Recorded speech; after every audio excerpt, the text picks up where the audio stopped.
maybe you're just having a little bit of quad weakness and thigh weakness that's really stressing that tendon or ligament. Right? And so if we look at just the tendonitis component of it, there's a lot of tendons that run on either side, all right, of the knee, kind of come over the top. And also if we look on the back side, two main groups. You have your, what we call your calf muscle, your gastrocnemius muscle that runs over the top to the femur bone, and also your Hello. Come on in, come on in. Attached to the other side around the We are live. Yeah, That's right, folks. Now, this knee Sunday really does live. Isn't that right, Scully? bends and straightens, and it does a little bit of rotation. Let me go ahead and get connected here. I'm going to go ahead and throw us out, shout out us to multiple ones now. Let's see. Let's go ahead. Who's in here now? Hi, Van. Just give me a few seconds. I'm going to go ahead and shout us out to multiple places.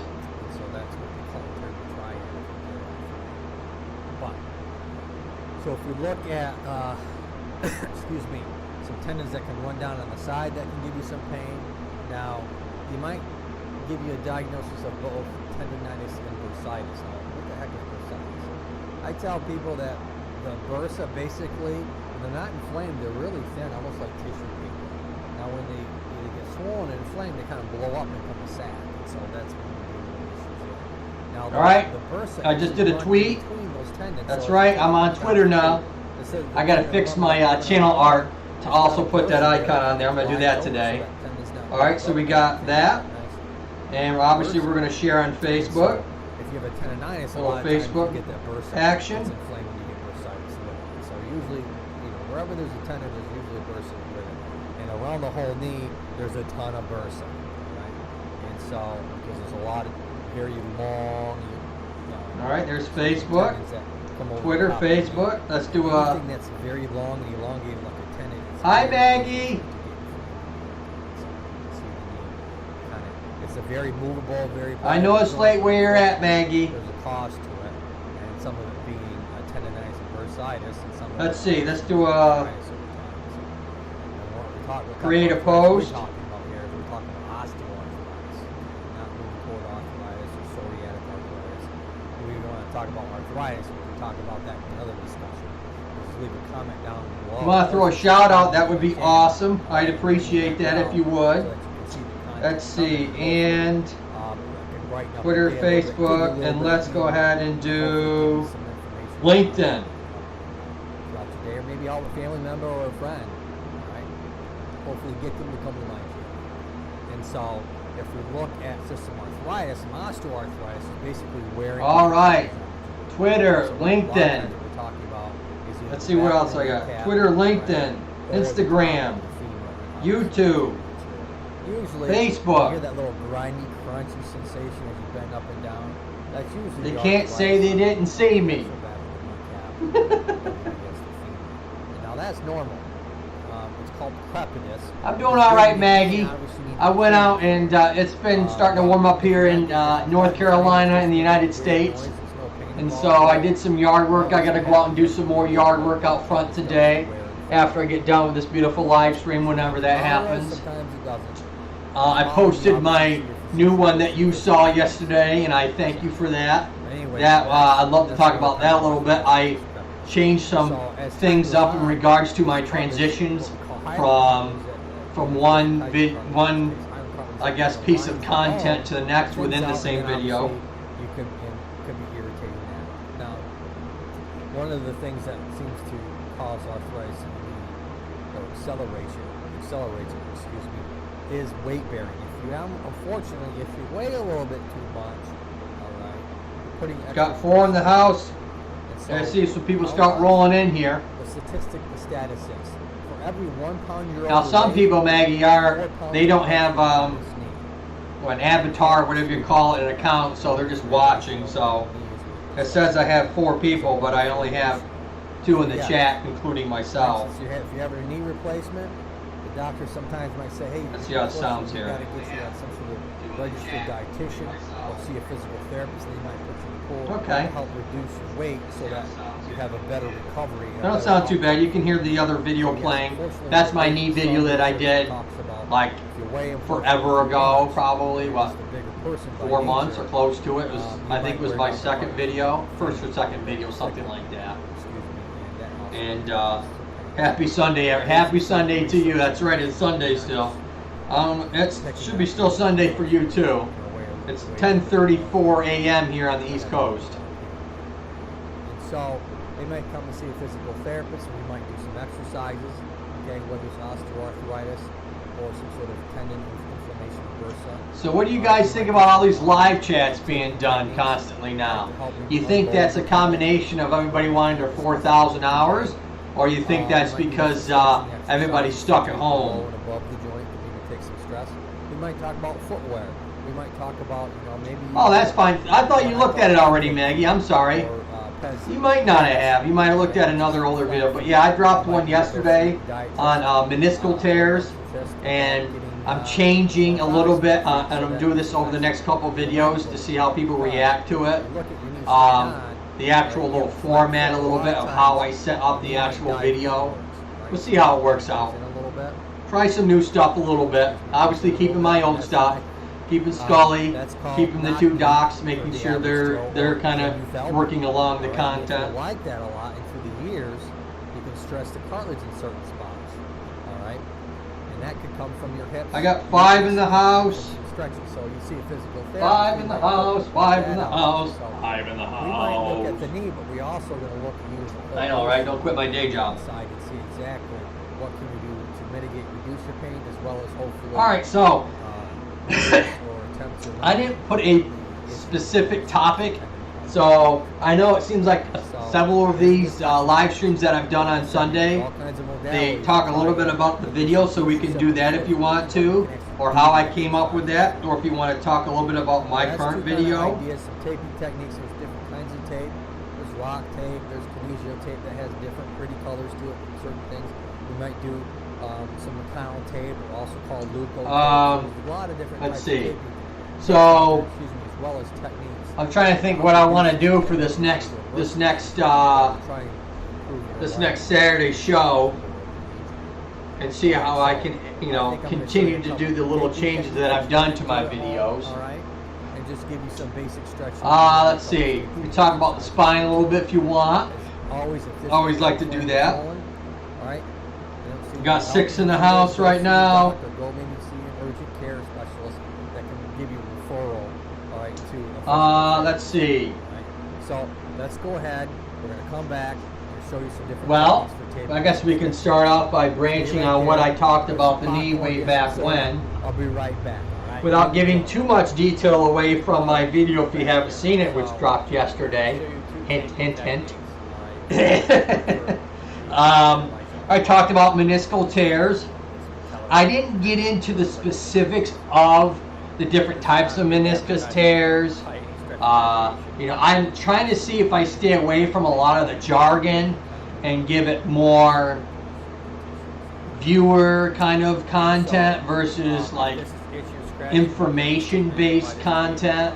So I'm giving a little bit of that, but a lot more like visual treatment content. If you see this new video, all my other videos, and definitely including the one that you're seeing being played, looping behind me, was more of just like going over the specific anatomy of the knee, different types of generalized treatments, as well as injuries that happen to the knee. And so yesterday I really veered off and went in more of just the actual treatment, showing a quick clip of the treatment and giving a little bit of visual aid to it and leaving it as that. Doing the exercises, showed you taping techniques, showed you electrical stem, and gave clips of those while I continued to kind of fill in the gaps within that video. So it seemed to be a more cohesive and fluid video. Definitely the transition seemed more seamless. Obviously they still aren't. I'm a newbie or newborn, or however you want to describe me at this particular format or content platform, or whatever you want to phrase it as. But I think to me, when I watched back a few times after I was done, and I looked at it on the big screen as well as the phone. It actually was one of my better overall videos when it came to visualization, sound, and stuff like that. So I think I'm going to go more that route. I might not get a lot of views on it just because it's the type of content, you know, not a lot of people have municipal tears or want treatment for it, you know, but I think the actual flow of the video, it did quite well. Miss Brown Eyed Trucker's in the house. I probably need babbling here for a second. Good morning, young man. Hello to the chat. Joe, your last video was off the chain good. I really enjoyed it. Oh, thank you, Brown Eyed Trucker. Maggie Rooks Vlogs morning. That's right. Maggie's always in the house. Brown Eyed Trucker, I'm sure you're probably already connected with her, but if you're not, if you want to talk about live streams, she's the guru or one of the gurus of doing live streams. This girl does live streams for hours on end to ad nauseum. I'm trying to get more viewership, as I call it, as you coined it and I coined it last live stream. I'm trying to get more viewership than I am subscribers. I'd love to have subscribers, but it's only a number. If I don't get viewerships, the subscriber number means squat.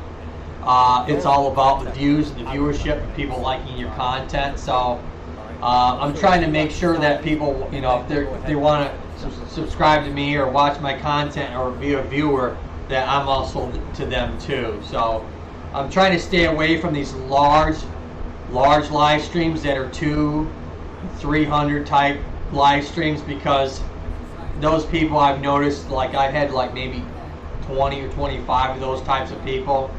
I mean, they stay subscribed to me as far as I know. They might have dropped off because I gain and lose viewerships, subscribers I should say, every day. I lose 6, gain 3, gain 7, lose 2. It kind of levels itself out after a while. Oh yeah, I already know my favorite part. Maggie, I already connected. Yeah, I figured you did. Maggie's been around for a while. She does live streams a lot, so a lot of people in the small subscriber community, if you don't know her by now, you're probably not a small YouTuber. Either A, you're not a content creator, so you wouldn't know her at all, or B, that you've already blown up. So you might not know her too, just because, you know, you get I think for me, you get that 5,000 subscriber mark, and you get maybe 1,000 people starting to watch your content. I mean, I think that's kind of like, for me, would be like the point where I could still see people's videos, but if I go much higher than that, I'm not going to be able to watch enough people's videos. So I mean, there is a peak or point where you're not going to be able to see so many people's videos after a while, just because there's only you and there's not enough time in the day. You can go ahead, and I always try and comment to people that watch my stuff, but I imagine if you get to that point where you're not going to be able to do much of that either. Woo! I dropped off solid, down to 2. People stayed in for a few minutes and dropped out. Ouch! Well, Maggie, I'm going to make you you are a solid girl. The house shoe. I always can't get enough of them, and Scully stepped his game up. Awesome. Oh, you're funny. You're all about the house shoes, huh? Who would have thought? Let's even get some more. I just signed on to Twitter, and I got me I'm a Tweety Twitter account, so I got to put that in my edit my channel art today and do that. But so I shot it out to Twitter, LinkedIn, Instagram, Facebook, and YouTube. Right? Is that 5, 3, 4, 5, something like that? Maybe I've said the same thing twice, but 4 or 5 different platforms that I have. So we'll see what happens over the next several weeks. That's all right. You know, we'll do what we can. Get enough people in, or we don't. Average Joe PT, AGPT, nice. Maybe if I get enough people, I can just put that as my acronym, AJPT. Of course, then they'll think my name is AJ. I guess if I have my logo over the top and go from there. I could do it that way.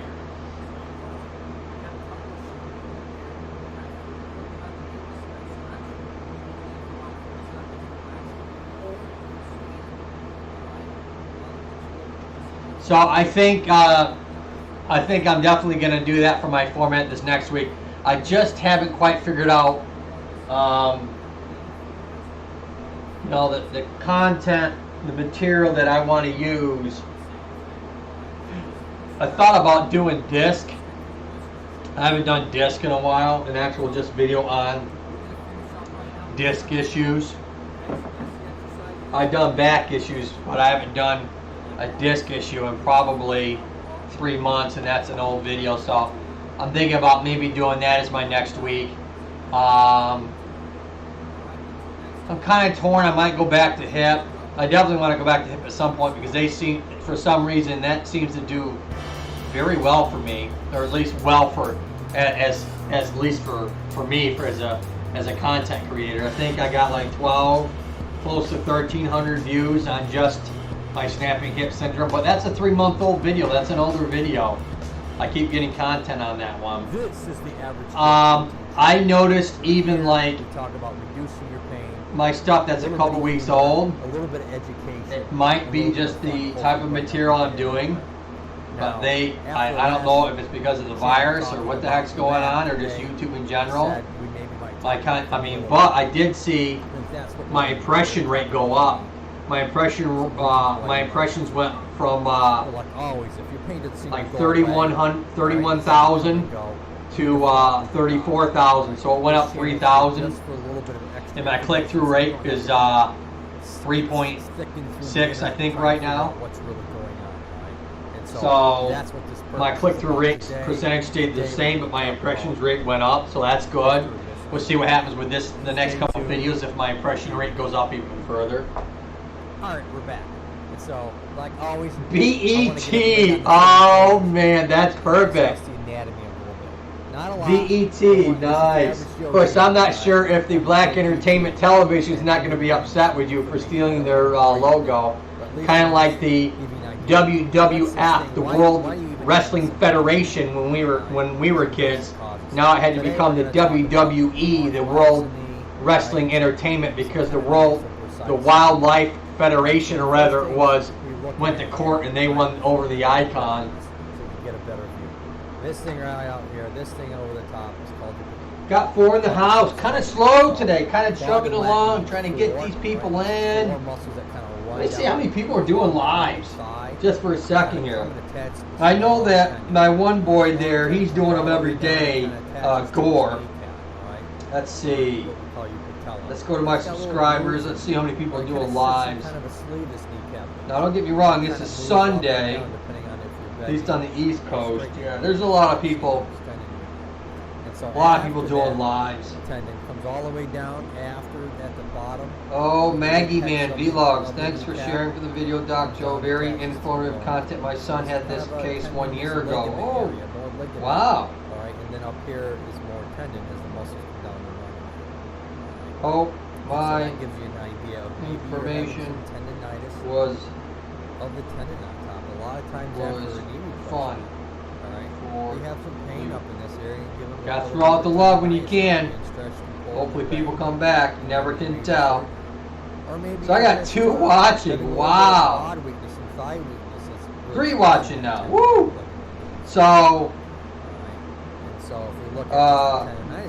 Ron Ice, BET. I'm going to start calling you BET.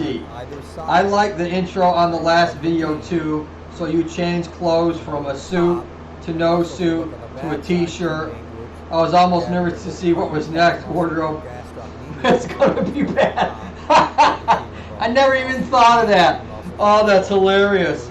You know, I didn't plan it that way with my name. Someone pointed it out to me, so I guess BET. That's awesome. I like that. I never even thought that when it comes to wardrobe change. I just know that I wanted to change it up. You know, go from, you know, when you go from one character to the next, you kind of, you know, like, you know, what I can do for my small little thing that I'm doing right now to try and, you know, change into the character, so to speak, so at least, you know, you have some visual content to reflect from in regards to what I'm trying to say. So I hope it helps a little bit. Quote unquote, getting into character. Side that can give you some pain. Thumbs up, Joe. Thank you, BET. But I never even thought of that. Yeah, like next thing you know, I'm in shorts, then I'm in underwear. Never even thought of that. Never once crossed my mind. Oh man. So yeah, so we can talk about this knee a little bit. So what I didn't go into detail on, and I'm glad I didn't, but I think how many people do I have that saw my video? Let me look here for a second. I have 44 views right now, and it hasn't been quite 24 hours. I think I dropped this video yesterday's show. I think I dropped it like, it's got to be close, maybe an hour from now. Right around now to an hour. Might have been 12, 30ish, I can't remember exactly, but it got dropped and got it all set up by then, somewhere around there. And so I'm 44 views within the first 24 hours. So that's where I'm floating at in regards to my content. If you have, what's your kind of, Brown, what are you floating around within your first 24 hours? So that's my best, newest content with all guns pointing at whatever I can do right now. I had 44 views in 24 hours. We want to talk about arthritis. We can talk about that in another discussion. Just leave a comment down below. Now, these bigger YouTubers, they can put up like a title that says, you know, I chewed bubble gum last night, and you'd have 10,000 views. You know, it's like people are like lemmings. You know, they're hoping that they're going to see good content. Who knows what the click rate is with that title, but you'll get that many people that'll watch it just because for some reason they love that particular person. Basically wearing of the cortisone. Wow, so you get a lot more views than I do. See, in 24 hours I may get 70 to 100 views. That's really good. When you hear that little grindy, that is, see? Oh, hi JJ.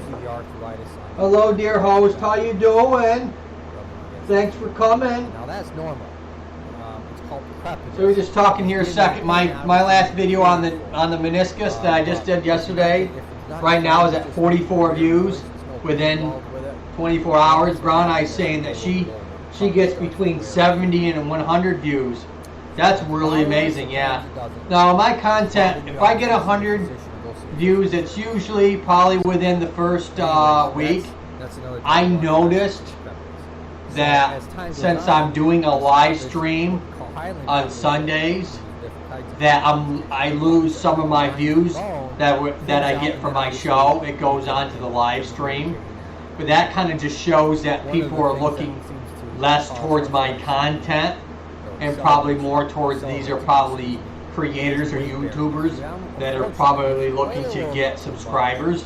So that's my first thought, and that's fine. But the reality is I need viewership, so at least this kind of gives me what I call a litmus test to try and figure out whether, so I really have probably, out of the 1,300 subscribers I have, I probably have 50 to 100 actual people that watch my content. Probably what I have right now, out of 1,300 people, I have probably 100. I thought, I was thinking maybe 200, but no, I probably have about 100 solid people that actually watch my content when I upload within the first, let's say 3 days. Within my 3-day period of time, I probably will get 70 to 100 views on my current show. Picking on people that unfortunately weigh a little bit more and are having a little bit more. So I've gone from my initial content, when you see this old video with this isn't this knee, obviously this is a much newer, nicer knee than that is. But when you see that old content, you realize, wow, he was really, you know, compared to the lighting and the sound, and even my live stream today, it's much better. So I upped that game a lot. I added Adobe After Effects and Adobe editing program that I'm still learning, obviously, if you see this last video. you know, keep learning, keep making content, keep making, you know, little bits of differences, and see if it can get, if your viewership goes up, essentially, you're looking at that. So this was my third one on Dr. So-and-so and Dr. Cool Cat. So this was my third kind of iteration of those two characters, as well as Scully's been around. I saw one of my old videos that I saw. My initial video with Scully was just sound. You know, I didn't have any visual aid to it. I just had, you know, I pointed the camera at him, and then I had a secondary, you know, I put in vocal secondary after the fact for Scully. So I've come a long ways even with Scully since over the last 3 months. But you know, when you're in the moment, and you know, you go back and reflect on these old videos and really see how much you brought your game up. And it takes a lot. There is competition even with my content is different. I mean, it's all about, you know, home treatments and stuff like that, so I have a niche to it, as well as, you know, I have the education experience, as well as I have the models, as well as all the other stuff that I'm doing, and still it's a knockout drag out, man. People think you're just going to get on YouTube and just blow up. You're out of your mind unless you're already a superstar like, you know, Kev Hart or DJ Dwayne Johnson or something like that, or somebody who's been on it for a long time like Pinkie Pie. He was, at least this is what I hear. I mean, I know this from the grapevine. It was 5 years. He's 5 years without any viewership or subscribers before he started getting people. So that goes to show you what it takes. Stay right there. Hey, do you have a membership with StreamYard? I'm thinking of signing up with them, and if you send me a link, you get $25 and I get $10 off. I'm not on StreamYard anymore. I was. I did the free one for the, like, probably my first 2 or 3 live streams that I did, because I didn't have my setup correct for OBS. I like OBS a lot better. 1, because it's free. 2, they don't block you from how many hours you can actually upload onto YouTube. And I'm starting to use that particular, or I should say this particular software program. I want to add a few more things with it over the next probably 3 or 4 weeks. But I don't want to become just a live stream YouTuber. That's not where I want to go with my channel. I want a little bit of live stream as well as my shows, and that's what I've been doing. I hope you continue to do well. But no, I don't have StreamYard anymore. Sorry, BET. Maybe you can get a green screen, or go to Dollar Tree and buy those green sheets of contact paper, put it up on a wall, and you can stream your videos nice and big behind you. That's a good idea. I could definitely do that. Yeah, especially since I have a nice, I have this wall here with an angle, but I definitely could get a decent size, and that would be easy to put up. One of my stands I could put a board behind and just have it centered around that. Yeah, that's hot, girl. That's real hot. I might do that. I might do that actually. Could I do that on my, Adobe Pro? And I think even Adobe After Effects, I could probably throw that up as a green screen. That would be sick. I could do that with even, I could have Scully in the back as that. And I could make it so that they can see, I would have to really edit out something really and have it set up, drawn out the whole show. That way I have him knowing the script the entire time. Yeah, that's a good idea, girl. That's a good idea. Let's see if I can let's see if it's even possible for me. Green screen. Red. So that might help reduce the tendon and bursa video playing. Inflammation. Just enough. Wearing For Scully. Might help showing for now the second piece, the second technique, basically you just that's a good idea. The actual ligament, no pulling up or nothing. Thank you, BET. That's a really good idea. like a strap. We'll see what happens. That's foam on it. The fancy term is a strap. That would be nice. Strap. You get them for your elbow. And I wouldn't do it the whole time. I think if I like cut sections like I did for this last video, because I like how I brought things in and out of this last video, kind of like what the you know, the upper echelon of the YouTubers do. They cut in and cut out. They transition much smoother, and I think this last video was a nice step in the right direction for me. So, versus the whole time, you know, or even part of it, you know, people, it seems like, what was I, like 30 seconds, maybe. One, the E-stem part was a little longer, but I like how I cut and showed what I was doing at the moment within the actual video for the TENS unit. So I think that was sweet. I think I need to do more of that kind of stuff. All right, so yeah, you put a lot of what is called B-roll in your last video. Yes, I did. I put a lot of B-roll. People like B-roll because it just keeps the video moving right along. You know, I did a bunch of editing cuts in my videos like 6 weeks ago, 6 weeks ago. I did a lot of chopping, editing type parts to the video. They did all right. People didn't like that. And I mean, my viewership or my time people watching, it didn't go up at all. It stayed the same. So, and that took a lot of work to cut those segments out and make it all flow correctly.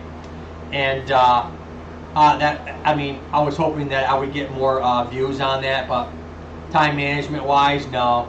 I did the more B-roll I did this last time, it actually was less time doing that B-roll than it was cutting up those other videos where I would sit here and talk, and then I might go do an exercise. I might show a certain technique, whether it's massage or TENS unit or whatever.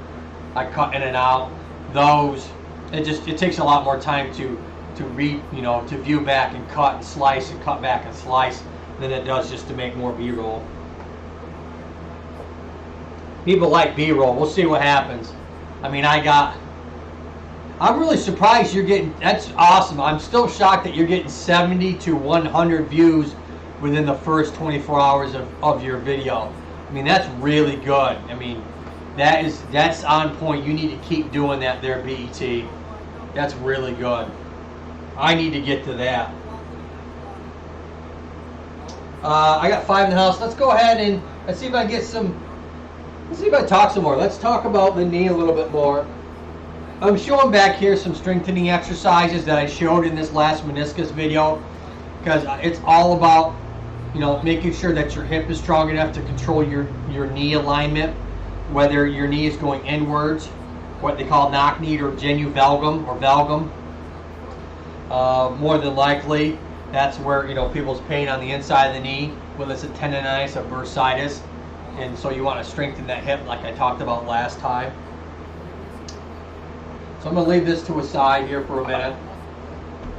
And also that video that you're seeing out there, that knee, is probably my longest video I made. It was like, it was over 18 minutes long. And that goes to show, I left way too much in. There doesn't need to be a physical therapy video that's long. That's for certain.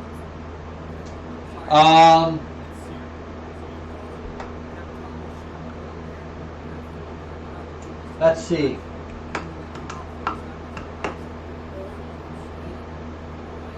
Let's see what I'm thinking of. Oh yeah, so let's talk about the disc a little bit. Maybe people start jumping in here. My knee hurts whenever it rains.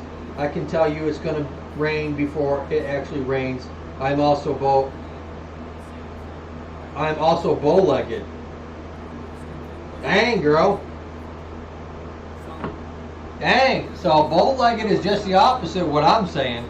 So her leg actually comes out, so that her, like you're riding on a horse, and you get off the horse, you're kind of walking out like that, being bow-legged, they used to call that. So that's literally over time because of knee pain, and probably some of it has to do with just arthritis on the inside of the knee.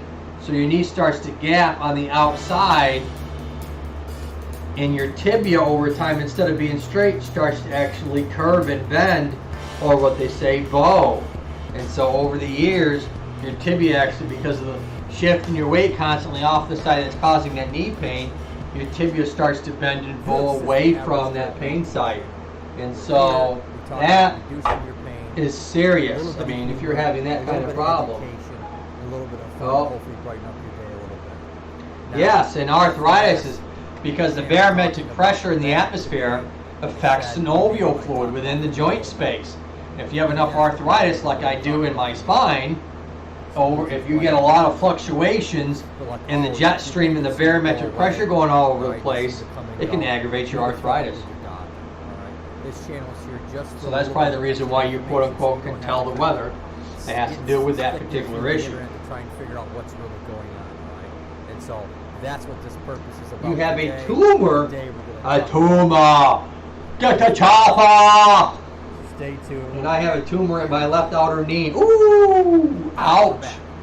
So, always, is I that want everybody a, on the same page. obviously it's a benign tumor, which means it's Not a non-cancerous. lot. Don't want- this is the average Joe channel, Sometimes right? tumors are sometimes they kind of mix up or interconnect a cyst in the knee with a tumor. So Why do you even have a is it some sort of cyst or synovial cyst or fatty cyst We're going to talk about some arthritis. or a Baker cyst, which is normally behind the knee? Tendinitis or bursitis of the knee. All right, so the first things. I got 5 in the house. All right, so we'll see what let's see what BET says. She's the only one talking today. I got 6 in the house. Quad and lat. Hey, David. Peace to Mr. David. How you doing, sir? Gotta make some new content, Mr. David. Gotta get motivated. Do I gotta bring Scully out there and talk to you or what? I watched your last video out there in the great state of California. And it kind of moves up and down depending on if you're bending or straightening, whether you're flexing or extending your knee. And so after that, He's kind of waving hi to all the way me. down So at the I bottom. think this week I'm thinking about, I think I might actually do it on disc. We'll see if I can come back something nice and hot on that for the weekend. See if I can write that out. Maybe if I can get the green screen idea from BET, see if I can get that situated also. I might look into that today. I gotta figure out, measure this out a decent square and put, maybe see if I can put even just my my logo, branding logo on that. That would be nice to be able to do that. And then switch that out and put Scully maybe talking, saying something nasty to me. That would be cool. And so if we look at just Hi, Miss Sylvia. there's a lot of tendons that will run on New video out at 9 a.m. the knee. Oh, I haven't seen it yet, David. I got your call bell on. And also I got your bell on, David. Why didn't it didn't prompt me at all this morning? calf muscle, your gastric I was on my phone with my mom. Maybe that's probably what it was, David. I was on the phone with my mom talking. It probably came through. And since I was on my phone, I didn't. Don't worry, brother. I'll be watching that afterwards. You can guarantee that. Let me write that down. David, no video. I need to watch it. Boom. There you go. All right. So I think this next Saturday's video is going to be on disc. I think that's a good one I can do. I have a lot of cut-ups in it too. And as I say, as BET says, add more B-roll. Joe added a lot more B-roll last video. Let's see. Hey, did you guys like the more B-roll? David, did you see my last one? That can give you some pain. Now, you might give you a diagnosis of both tendonitis and bursitis. Now, what the heck is bursitis? I tell people that BET is connected with David. They're really thin, almost like tissue people. Now, when they get swollen and inflamed, they kind of blow up and become a sac. So that's when you deal with issues there. Now the bursa actually run in between those tendons. So as the tendon comes down through, instead of the tendon running 6 in the house. So anyways, it's got a bursa. enough of me. So the disc itself is a gelatinous kind of thick tissue. And so It's very fibrous within the outside part of it. It has some vascularization, some blood flow to the outside only. There's a ton of bursa. The inside part of the disc itself So is all nourished by synovial fluid. Anything that's And very so long- any type of damage that happens to it has to be fixed by synovial fluid. And so synovial fluid is avascular, has no blood flow. It's another way of the body's way to nourish and heal and protect. In this case, we're talking about the disc. The disc itself has no nerve endings within it. So if you tear it, you don't really notice it. You don't have any problems at all until obviously it starts affecting either the nerves along the outer part, along the body, this being the body of the spine, or it starts pushing out on the peripheral nerve.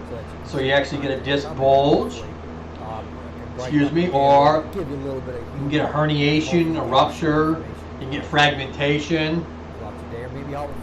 Any and all those is terrible. But I think, people always talk about the degenerative disc. They're always worried about that. It's a disease. No, it's really just a normal process unless you're getting a lot of inflammation like I've been the last few days. And it starts affecting the joints. The facet joints start to get worn and irritated. The ligaments around the area of the joint start to get thick. You can get what are called osteophytes or bone growth because it's taking excessive stress. You can get shifting of the joint, like my boy Lionel talked about last weekend where he had spondylolisthesis. He had a grade 3, I think it sounded like, the way he described it, where you have a shifting forwards on one vertebrae on the other. Sometimes it bothers us, sometimes it doesn't. If it's bothering you, obviously see your physician or go see your physical therapist. Dave said he'll be right back, had to switch laptops. That's another type of arthritis, which is peppermint. So as time goes on, this cartilage, what we call So it isn't until, years and years and years, iron cartilage that kind of lines the bone. when you start to get into your, getting those early mid-20s, you can start to have disc problems. You can have disc problems when you're young, especially if you have some sort of genetic or congenital issue what you're born with, whether you're born with like, cerebral palsy or muscular dystrophy. Some of these neurological type problems are really bad scoliosis, which is a curvature of the spine. There's different kinds. Even when you're young, you have such large disc space, you got such good vascularization occurring that they, even though they're all twisted up, they don't have any pain at all until the vascularization and all those healing properties that we have when we're young start to slow down, and then you start to get some issues that occur with pain, excessive stress on the joint, and that starts to give you some pain. So, and as we age, the more the pain you have. So, when you're young, your body can really adapt to a lot of problems, whether it's the ligaments, whether it's the nerve endings. If you're born with something, it's much easier to adapt than it is if you're, my age or 20s or 30s or in your 40s and you start to have the condition. It's very hard. Some people can't adapt, and they come and see me and see if I can help them. A lot of people have a hard time with change. Oh man, only time I really see people really want to change is if they start to see a reduction in pain. And even then, I've had, through the years, like, do I have to be this way the rest of my life to have less pain? Yes, that's the reality of it. I was talking to someone last week, and they were talking about, well, I didn't have this problem 5 months ago or whatever. And I was like, I used to be able to run every day.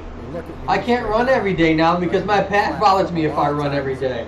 It's that simple. As you age, you need to modify. They don't want to. Well, then it's like, well, I guess you're going to have pain then. People just have these weird expectations as they age. They think they shouldn't have no pain. They don't even take care of themselves. They don't exercise normally. They don't drink water. They drink sodas and beer and coffee all day, and and they eat like crap constantly. You can have garbage food, but it's all they eat constantly, and they expect to never have any problems. I'm like, what planet are you from? Sometimes I'm completely baffled by their pure ignorance of it all. It really is.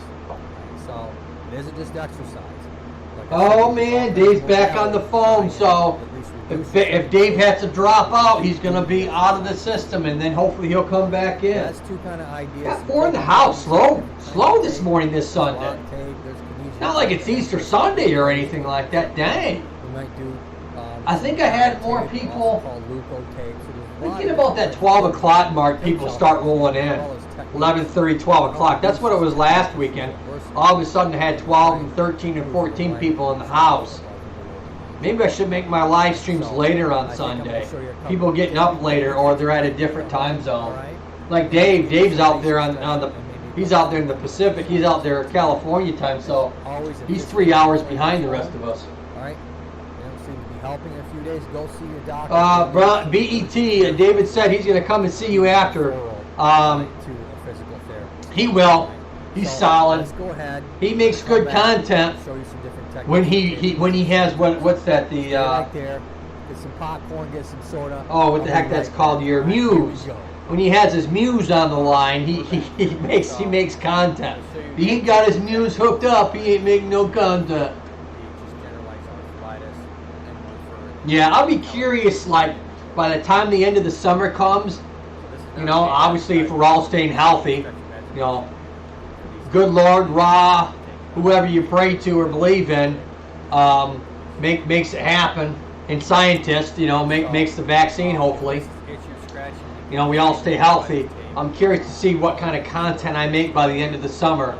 You know, because I believe, you know, I don't want to toot my own horn, but compared to this video that I made 4 months ago, 3-4 months ago, my content's way better than it was then. So, and I keep trying to make new things all the time. So we'll see what happens. But I don't want to lose the people I have too. So that's the one thing I've learned: is don't change your content so much that you lose people.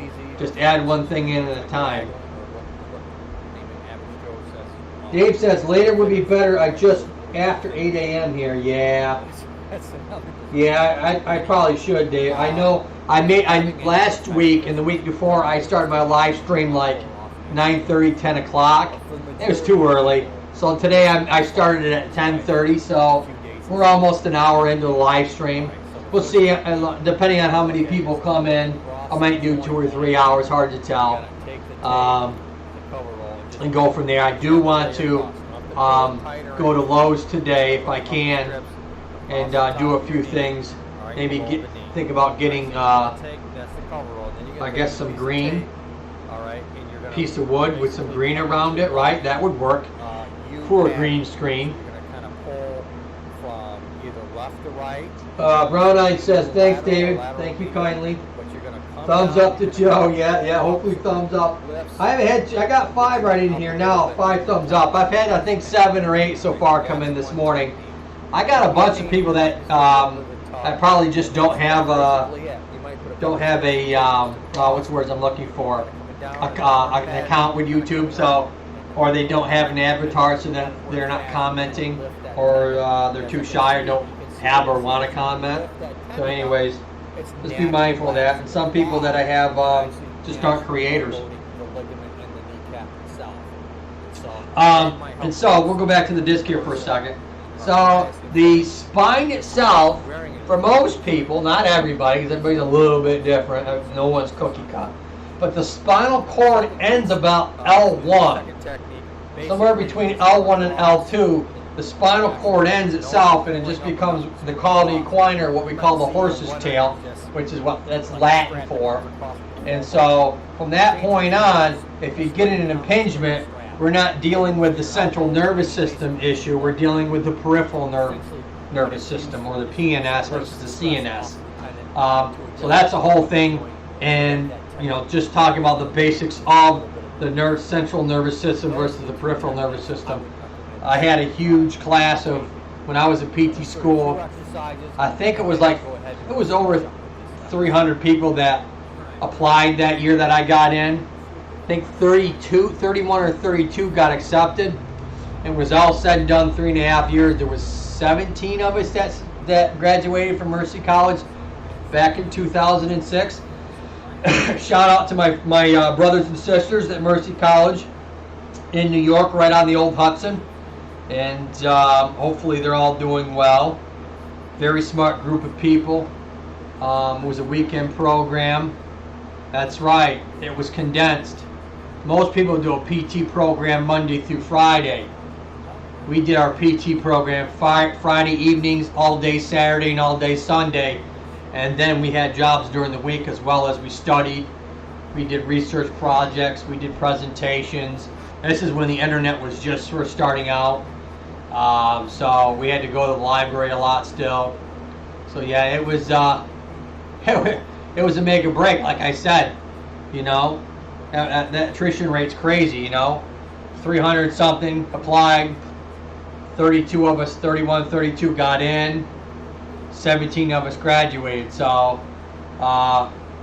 you not only had to know, you had to, you know, I don't want to toot my own horn, but to get through that program, you had to be pretty damn smart. You weren't stupid, that's for certain. A lot of programs, though, are traditional Monday through Friday. So yeah, I mean, if I had Monday through Friday to learn content versus Friday night sitting in class all day Saturday and all day Sunday, yeah. You know, thinking back on it, anyways.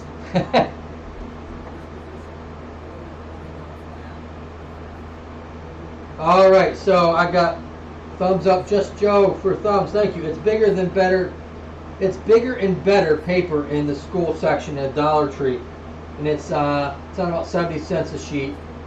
I bought 10 sheets. Dollar Tree rules. Made product photo set up $5. I wonder how many have YouTube channels. Hee. Hey, hi, Hat Maker. How you doing, Miss Ernie? She has a live stream. Where did I see it? Was it Saturday? Yeah, yesterday, last night. I was on there for a little bit with Miss Hatmaker, with her, I think her husband, and I'm not sure who the other gentleman was on the side. She could probably give me a shout out in the comment section to tell me who. There's two other men. I think one was her husband. I don't know who the other gentleman was. Hi, Miss Shavitz. How you doing? Everybody's in the house. I got 8 in the house right now. If you guys don't know each other, please get connected if you guys like the content. It's all about viewership. You don't want to watch her, you know, you can subscribe, obviously, if they needed to hit the thousand mark, but you know, hopefully you'd like to see their content at least. I try and watch people's content once a week if I can, especially if they come to my shows on Saturdays. Or if they come to my live streams, I definitely watch their videos. Like I said, I think I had 44 views this morning after 24 hours of my video yesterday. So it's not my best. I think the best I've gotten views in 24 hours for one of my videos was 47 or 52, somewhere around there. Miss Brown Eye Trucker, BET, she says she gets between 75 and 100 views in her first 24 hours, so she's knocking it out of the park. Hello, Trucker. Hope you had a great week. Oh, McGee Homestead Adventures. Yes, and I watch Homestead Adventures. I didn't connect the two. Was the gentleman on the side? Yes, I watched some of his stuff. It was really cool. I am also a subscriber to his content, and I watch it. I probably watched maybe 3 or 4 videos so far. It has.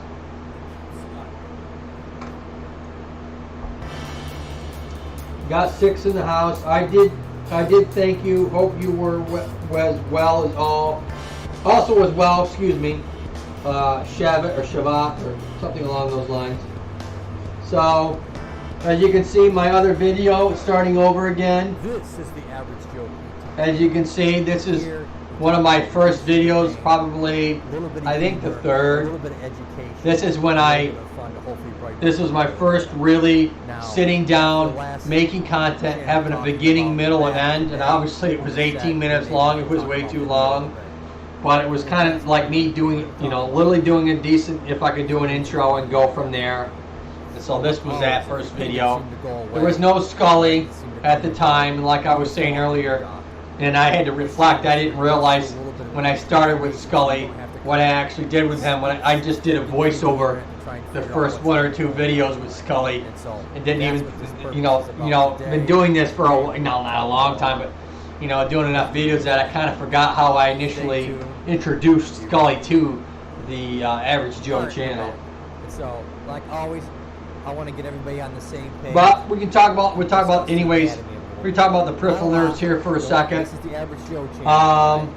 You got 6 in the house right now. I'm here to give you just some information. I don't want But to bore you to death.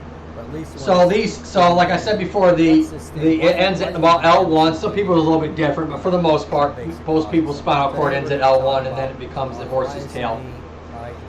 Without getting too crazy in neuroanatomy, which you can very fast and bore people to death, let's just say that a good chunk of my classmates out of the 31, 32, they failed. They failed neuroanatomy. They didn't do too well. Physiology was another huge class that really weeded a lot of people out. Gross anatomy weeded a few people out with the cadaver, but more people got weeded out with the cadaver with physiology, because we had 2 different cadavers, one with gross anatomy and one with physiology that we had to dissect. We did all the organs and stuff like that, the nervous system. And we did that over, I think, 10 weeks. They were 10 weeks trimester, so they're 10-week sessions. So it wasn't even true. Yeah, that was another thing. Not only was ours condensed Friday, Saturday, and Sunday, ours are 10 weeks. They weren't even traditional 15-week classes. So not only was it not Monday through Friday, taking the material and sifting it out through 5 days, we also took it from 15 weeks to 10 weeks. So yeah. I mean, I don't want to, it's funny when you're in the moment. I guess I just, ignorant on my part, thinking like, oh yeah, if I can do it, why can't everybody else? It wasn't until much later when I got a little bit older realizing that, I'm not as dumb as I thought. The experience and along the lines, you don't realize, that thinking like everybody really has the same mindset or the same ability to understand and pick stuff up as quick as you. You don't realize, you think everybody has that same ability, and the reality is they don't.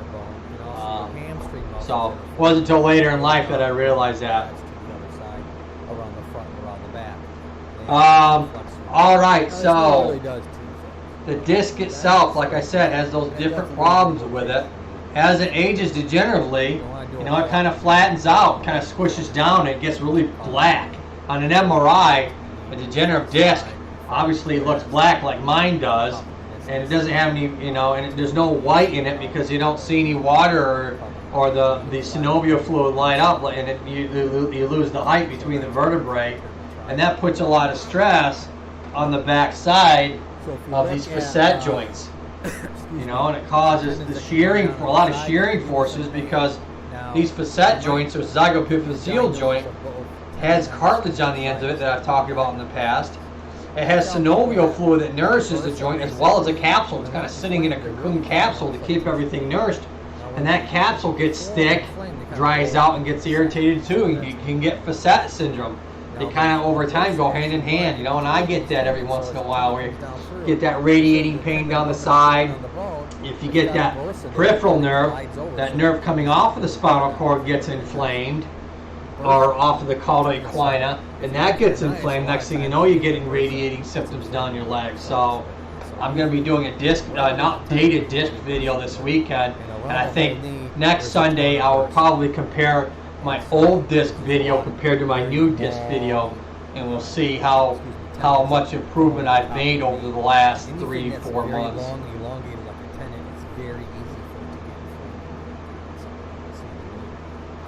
It's a very movable, very pliable joint, but unfortunately there's a cost to it, and some of it. I gotta go get a cup of coffee, folks. I'll be right back. Stay and watch my old video. What type of arthritis are we talking about here? We're talking about osteoarthritis, not rheumatoid arthritis or psoriatic arthritis. We want to talk about arthritis, we could talk about that in another discussion. You just leave a comment down below. Hopefully subscribing to my channel, all right, and ringing that bell so that you can see the content coming, and hopefully it can brighten up your day a little bit, give you a little bit of humor, and hopefully give you some information and content throughout your day, or maybe help a family member or a friend, right? Hopefully get them to come to my channel. And so if we look at system arthritis, some osteoarthritis is basically wearing of the cartilage on the joint. And so what a lot of times what we're talking about is either the back of the kneecap, all right, or the top of the femur, and obviously the tibia too. Usually, when you hear that little grindy, crunchy sensation as you bend up and down, that's usually the arthritis on the actual back of the kneecap, rubbing against the femur. And now that's normal. It's called crepiness. If it's giving you pain, obviously you need to be treated for it. But if it's not inflamed, it's just making a weird noise, there's no pain involved with it, well, that's what happens as we get a little bit older. The cartilage starts to wear and thin out. Sometimes it bothers us, sometimes it doesn't. If it's bothering you, obviously see your physician and go see your physical therapist. But anyways, that's another type of arthritis, which is crepiness. So as time goes on, this cartilage, what we call hyaline cartilage, that there's different kinds of cartilage in this case, hyaline cartilage that kind of lines the bone, thins out, and then obviously you could be irritating that. Now, one of the things that seems to cause arthritis or accelerates it, is weight bearing. Unfortunately, if you weigh a little bit too much, all right, you're putting extra stress on the joint. And so, how much? The statistic, the status is, for every 1 pound you're overweight, 4 pounds of pressure on this knee. And in the hip, it's 3 pounds of pressure. 1 to 3 ratio on the knee, as we're discussing today, is a 1 to 4 ratio. So yes, for instance, if you're having a knee replacement, the doctor sometimes might say, hey, unfortunately, we got to get you on some sort of registered dietitian or see a physical therapist, and they might put you in the pool to help reduce your weight so that you have a better recovery and a better outcome from the knee. So yes, unfortunately, there is some research that talks about if you weigh unfortunately too much, or you're just a bigger person by nature, you might wear down the cartilage a little bit thinner, a little bit thicker, and that also can cause this pain. So there is some research and rationale. We're not just picking on people that unfortunately weigh a little bit more and they're having a little bit more pain. And so they might come and see a physical therapist, and we might do some exercises, okay, whether it's osteoarthritis or some sort of tendon inflammation or bursa. All right, we might do some taping techniques, all right, to help maybe unload the tendon that we're going to kind of discuss a little bit today. We might give you some stretching exercises to do below and above the joint to maybe take some stress. We might talk about footwear. We might talk about, maybe you have what I call pancake feet or pes planus, all right, which is flat feet.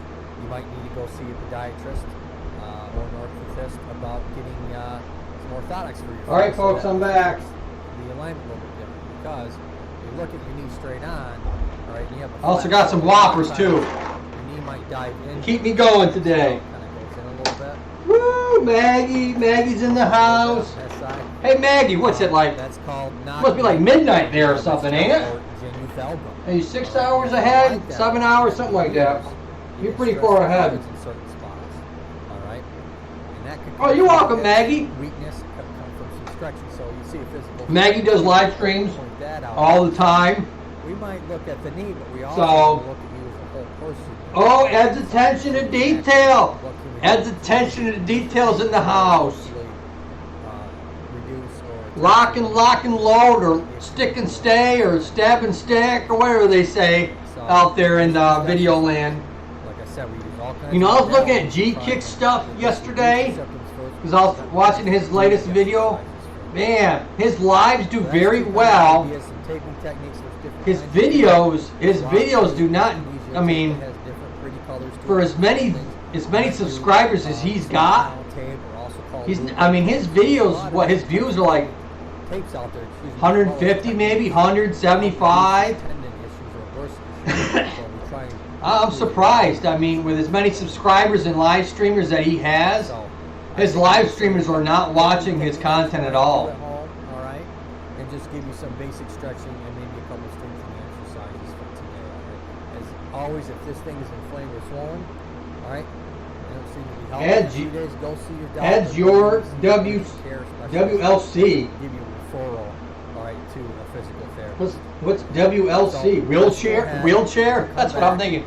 What's WLC? Anyways, 8 in the house. All right. So we're talking about the disc here for a second. We're talking about the peripheral nerves off to the side. And every once in a while, people think, I mean, I guess I would think this way too if I didn't have any knowledge at all or experience, but people think when they have back or leg symptoms, they automatically think it's the disc. Oh, the disc is pushing on the nerve and it's killing me. That's not a lot of the case. It's usually something that's got the nerve inflamed, usually what we call these histamines, these chemical responses that happen during an inflammatory process that gets that nerve irritated. A lot of times because you're just sitting too much, or you're sitting like I call the letter C. You know, if you're sitting flexed a lot, like the letter C, and you're putting a lot of stress on the joint, gets inflamed and gets the nerve inflamed at that point. So that's usually the big problem. It's not that the disc is impinging structurally, hitting that nerve out to the side. It might do that once and then pulls itself right back in. That whole jelly donut idea, they've done MRIs and research, and a lot of that is bogus information. That disc, it goes in and out constantly. It's surely whether that nerve is getting inflamed or not coming from that. And the scar actually will build up over time and hopefully hold that disc from pushing out on that nerve. Oh boy, so, Miss X-Ray Lady, peace girl. Oh, Pro Bicara. Hello, I'm back here. Have a good day. Oh, thanks for coming. Then you're going to take the piece of tape, alright, and you're going to basically come into like... Good morning, X-Ray Lady. Kind of pull from either left to right. There's 9 in the house right now. BET says what a lot of people fail to realize is once you don't see you ever support them, they don't return to your channel. Should be painful, might just feel a little bit of a tug, and that's basically it. You might put a couple strips of tape. Yeah, Scully never spoke to us. Lots of laughs. Ha ha ha at Kovac. Yeah, Scully never spoke to us. Lots of laughs. It's naturally relaxing the quad and actually naturally unloading. Yeah, there's 10 in the house. That's true, BET. But the other realizes, like I talked about earlier, is, and you need to understand this, and I'm sure you do. It just kind of, I'm sure you do. This just kind of sucks. It sucks for everybody. But the reality is once you hit that threshold where you have 2, 3, 5,000 subscribers, there's just no way they're gonna, especially if they don't come and see your content and click on it. If they just subscribe to you once and that's it, and they never come back, there's just no way that you're gonna know. I mean, if you have 5,000 subscribers and let's say 3,000 of them never come back to see your content ever, you're never gonna know out of those 5,000 subscribers which ones did and did not come see your content. Let alone you hit that threshold, you're not going to be able to see everybody's content anyways. There's just not enough time in the day. That's the reason why YouTube has made that new clip, where the comment section where you can just put like a generic kind of statement. It kind of can already read the words and the phrase and then kind of give you a typical comment back of what you would say to that statement. So the reality is yeah, I mean, you get that many subscribers and viewership, you're just not going to be able to watch everybody's stuff.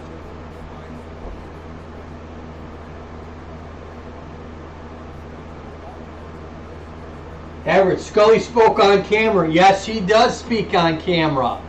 Every once in a while he does. He don't speak up on live streams. He's mum's the word. Apparently he doesn't like to talk. He's shy when it's a live stream, but he knows when he's being edited, he's less shy because he knows I'll edit some of his stuff out.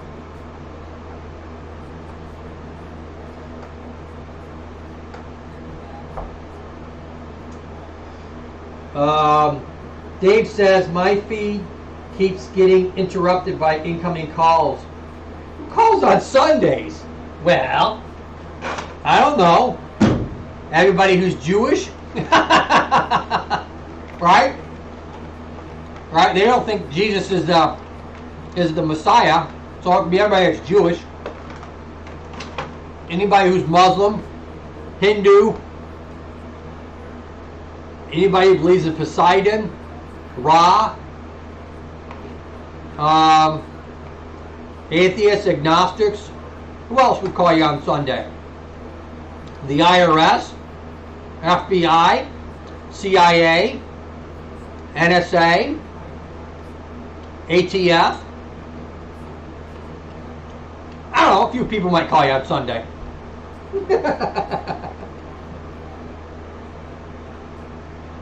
X-Ray Lady says, good morning, Brown Eye Trucker. Brown Eye BET says, at Sylvia, I am in your family. Ooh, yellow hearts to it. Ooh, yellow hearts. Ernie Hatman. Sometimes if I haven't left a comment in a while and I know they haven't seen my content either, I at least drop an emoji in the comments to let them know I'm there now and again. Yeah, the only thing you have to watch out for those emojis is the simple fact that it might go right through the spam box because it wasn't a long enough content. I don't know what the logistics is, and maybe you can tell me on the actual content, length of time watched, as well as the actual comment phrase. You know, I'm sure it's probably a combination of both, whether that's being considered, whether it's content or comment related, or whether it's just thrown into the spam box. Sylvia Life in Holland says, let's grow, guys. Yeah, Sylvia shows up. She loves to say that, let's grow, guys. I've seen her in other live streams. She loves that. Well, Sylvia, you got Brown Eye Trucker. You're lucky. She's awesome. She'll watch your stuff. Shabbat says, I tried to check all of you out. Trucker, your videos are short and to the point, so they're easy to view. My content be long and drawn out.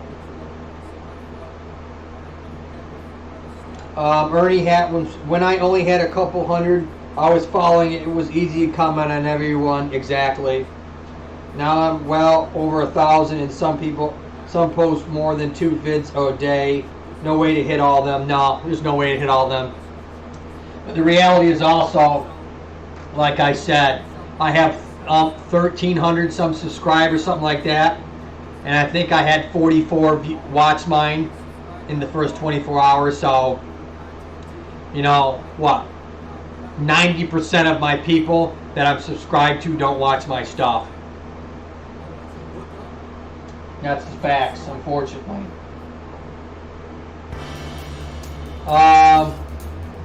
Maggie says, hello, David. Dave says, I guess they don't know Sunday is fun day. That's right, David.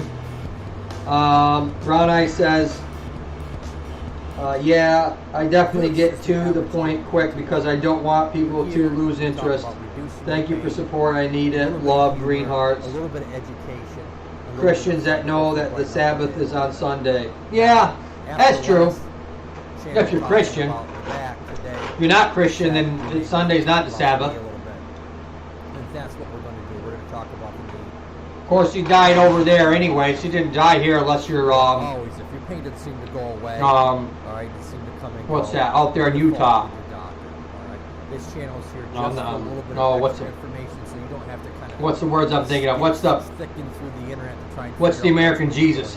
What's that guy? What's that? That's what this purpose is about. Oh, Joe Smith. That's right. He went from Pennsylvania, and he got booted out of Pennsylvania because he said he was a charlatan, and he went out to Utah. All right, we're back. And became the Mormon religion. I want to get everybody on the same page and discuss the anatomy a little bit. Not a lot. Law enforcement doesn't call; they kick your door down. Yeah, that happens. That's scary, though. Information. I don't want to bore you to death, but at least when I. Chevette just cried laughing. What's this thing? Why? Magman, hi, my host. Oh, you don't put the word done in. You can't put the word done. Come on, Magman, you know they can't put the word done in. Seriously? You've been a YouTuber for how many months? This thing over the top is called the quadriceps tendon. So, quad in Latin means 4, right? It's 4 muscles that kind of run down. These are good, but they taste like soap. They kind of come and attach to this long tendon. maybe it's a combination of the coffee in these. Kind of attaches to this kneecap. I don't know. Or what we call your patella. And it's got little grooves in it. Tastes a little bit like soap though. Kind of a sleeve, this kneecap. Maybe it's kind coffee. of moves up and down depending on if you're bending or straight. I can't tell. Tastes like soap though. And so after that tendon comes all the way down. All right, Megmime. The bottom. 2 months YouTuber. So no more than 2 emojis. No done. No pleading. Come to my house. What else? No subscriber word. No swearing. So that gives you an idea of maybe you're having some tendonitis. No beating down political nonsense because no one cares probably anyways. After a knee replacement. No beating down different religions. Pain up in this area. There's hundreds of A them. bit of a tendonitis. There's different sects within the religion. No beating them down. Or maybe Everybody wants to think of what they should be able to think about, and that's the truth.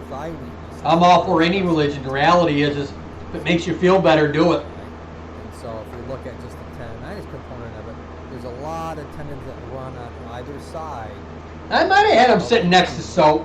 Come over the I don't know. And also if we look on the These back are side, Whoppers. I love Whoppers. you have your what we call your calf. I blame my mom for that. My mom made me eat when they were in like a when I was a kid. She'd get them. It was like the milk carton kind of size Whoppers.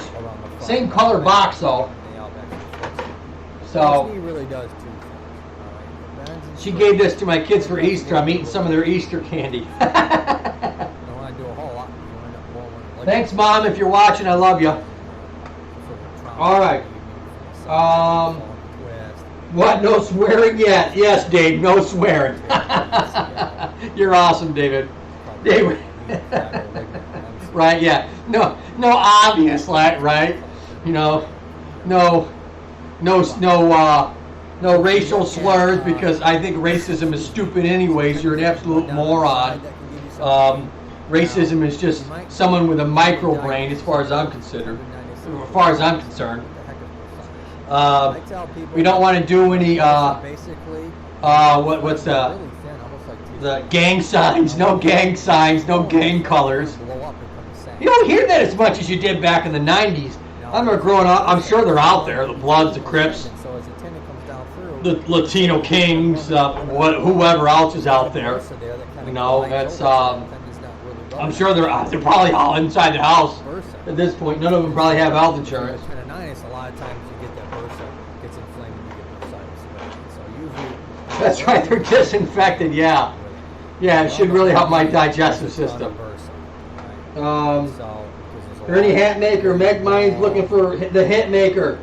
Tendons that come over the top. Ernie Hitmaker. Anything that's very long, elongated, like a tendon. TikTok is packed with politics now. It's terrible. Oh yeah.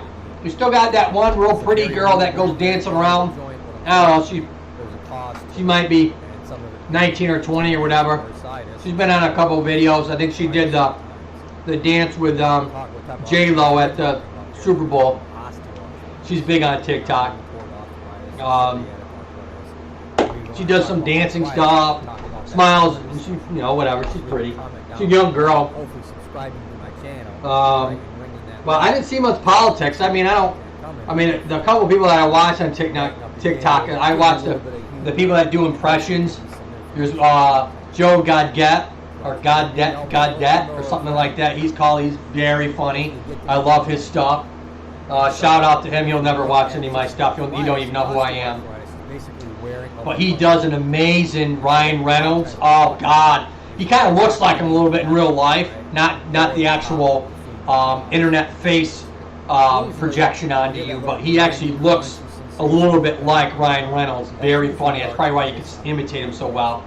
He does a dead Arnold Schwarzenegger. He does a dead Tom Hanks. Dead on Michael J. Fox.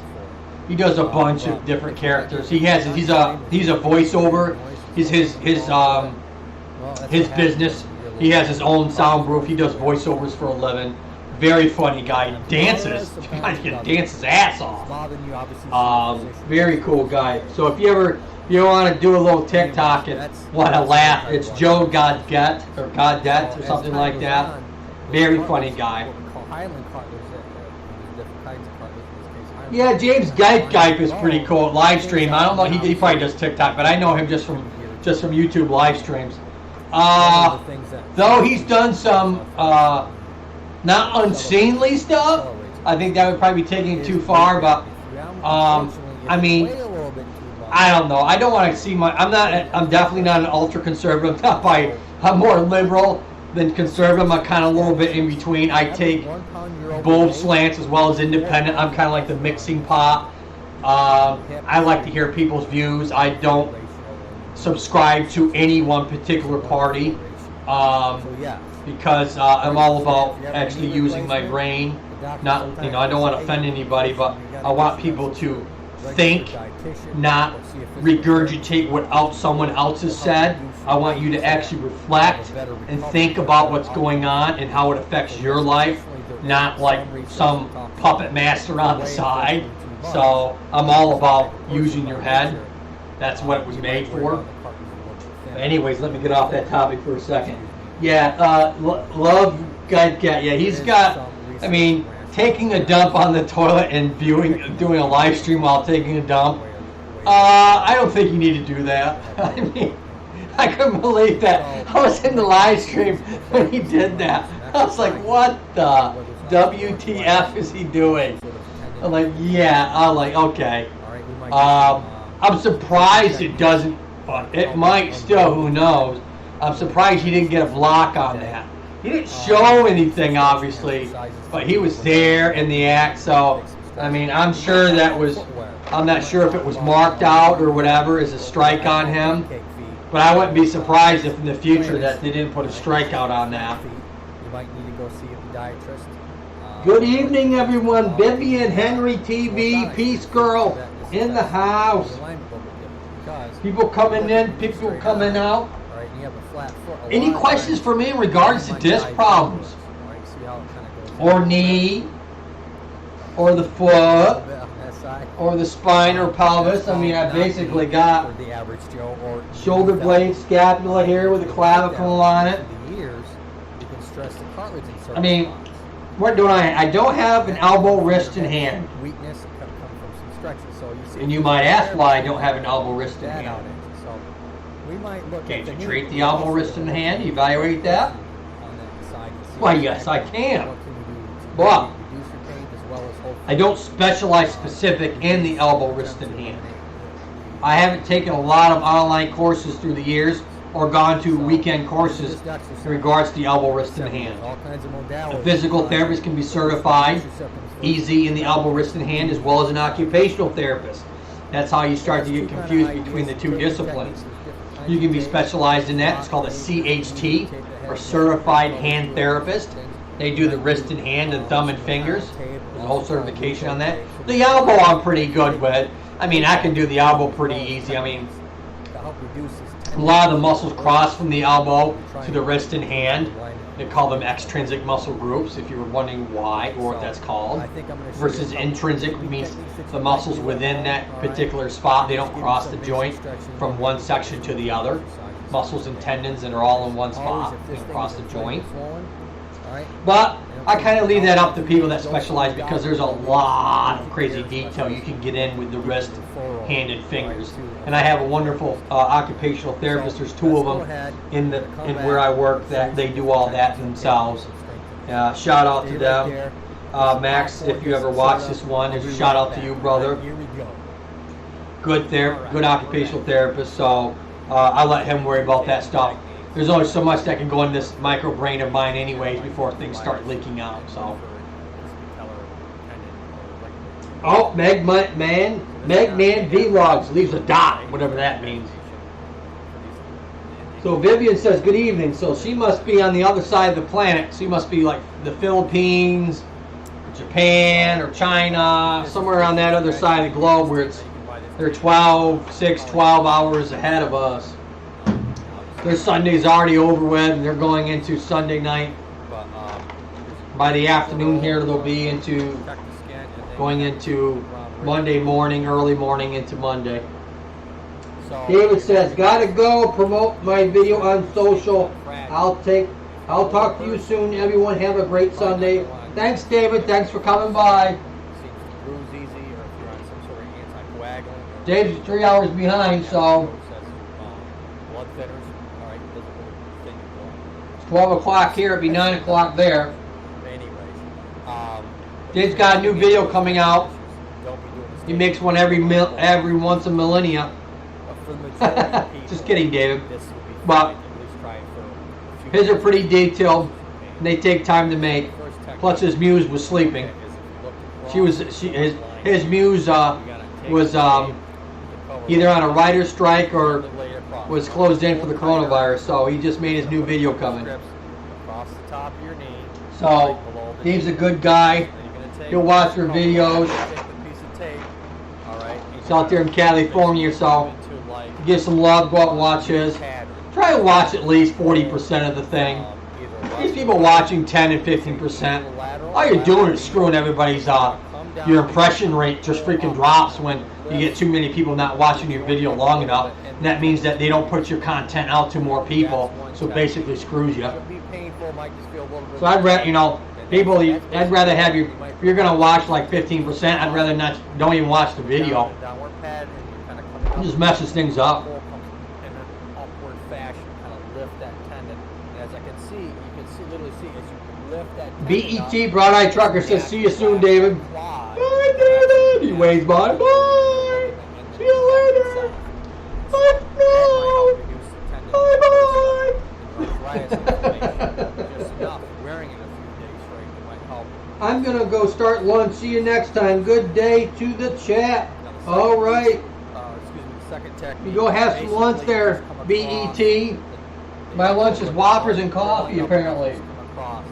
You might see a Until my one- stomach turns into a snot ball or I crash. Foam on it. The fancy term is a Or my insulin drops and I become diabetic. for your elbows. And you basically Ah, yes, the Philippines. what it's used for is to displace the stress. Shared you out. Oh, thank you, Miss Hitmaker. So that tendon. Yeah, I shared myself out early.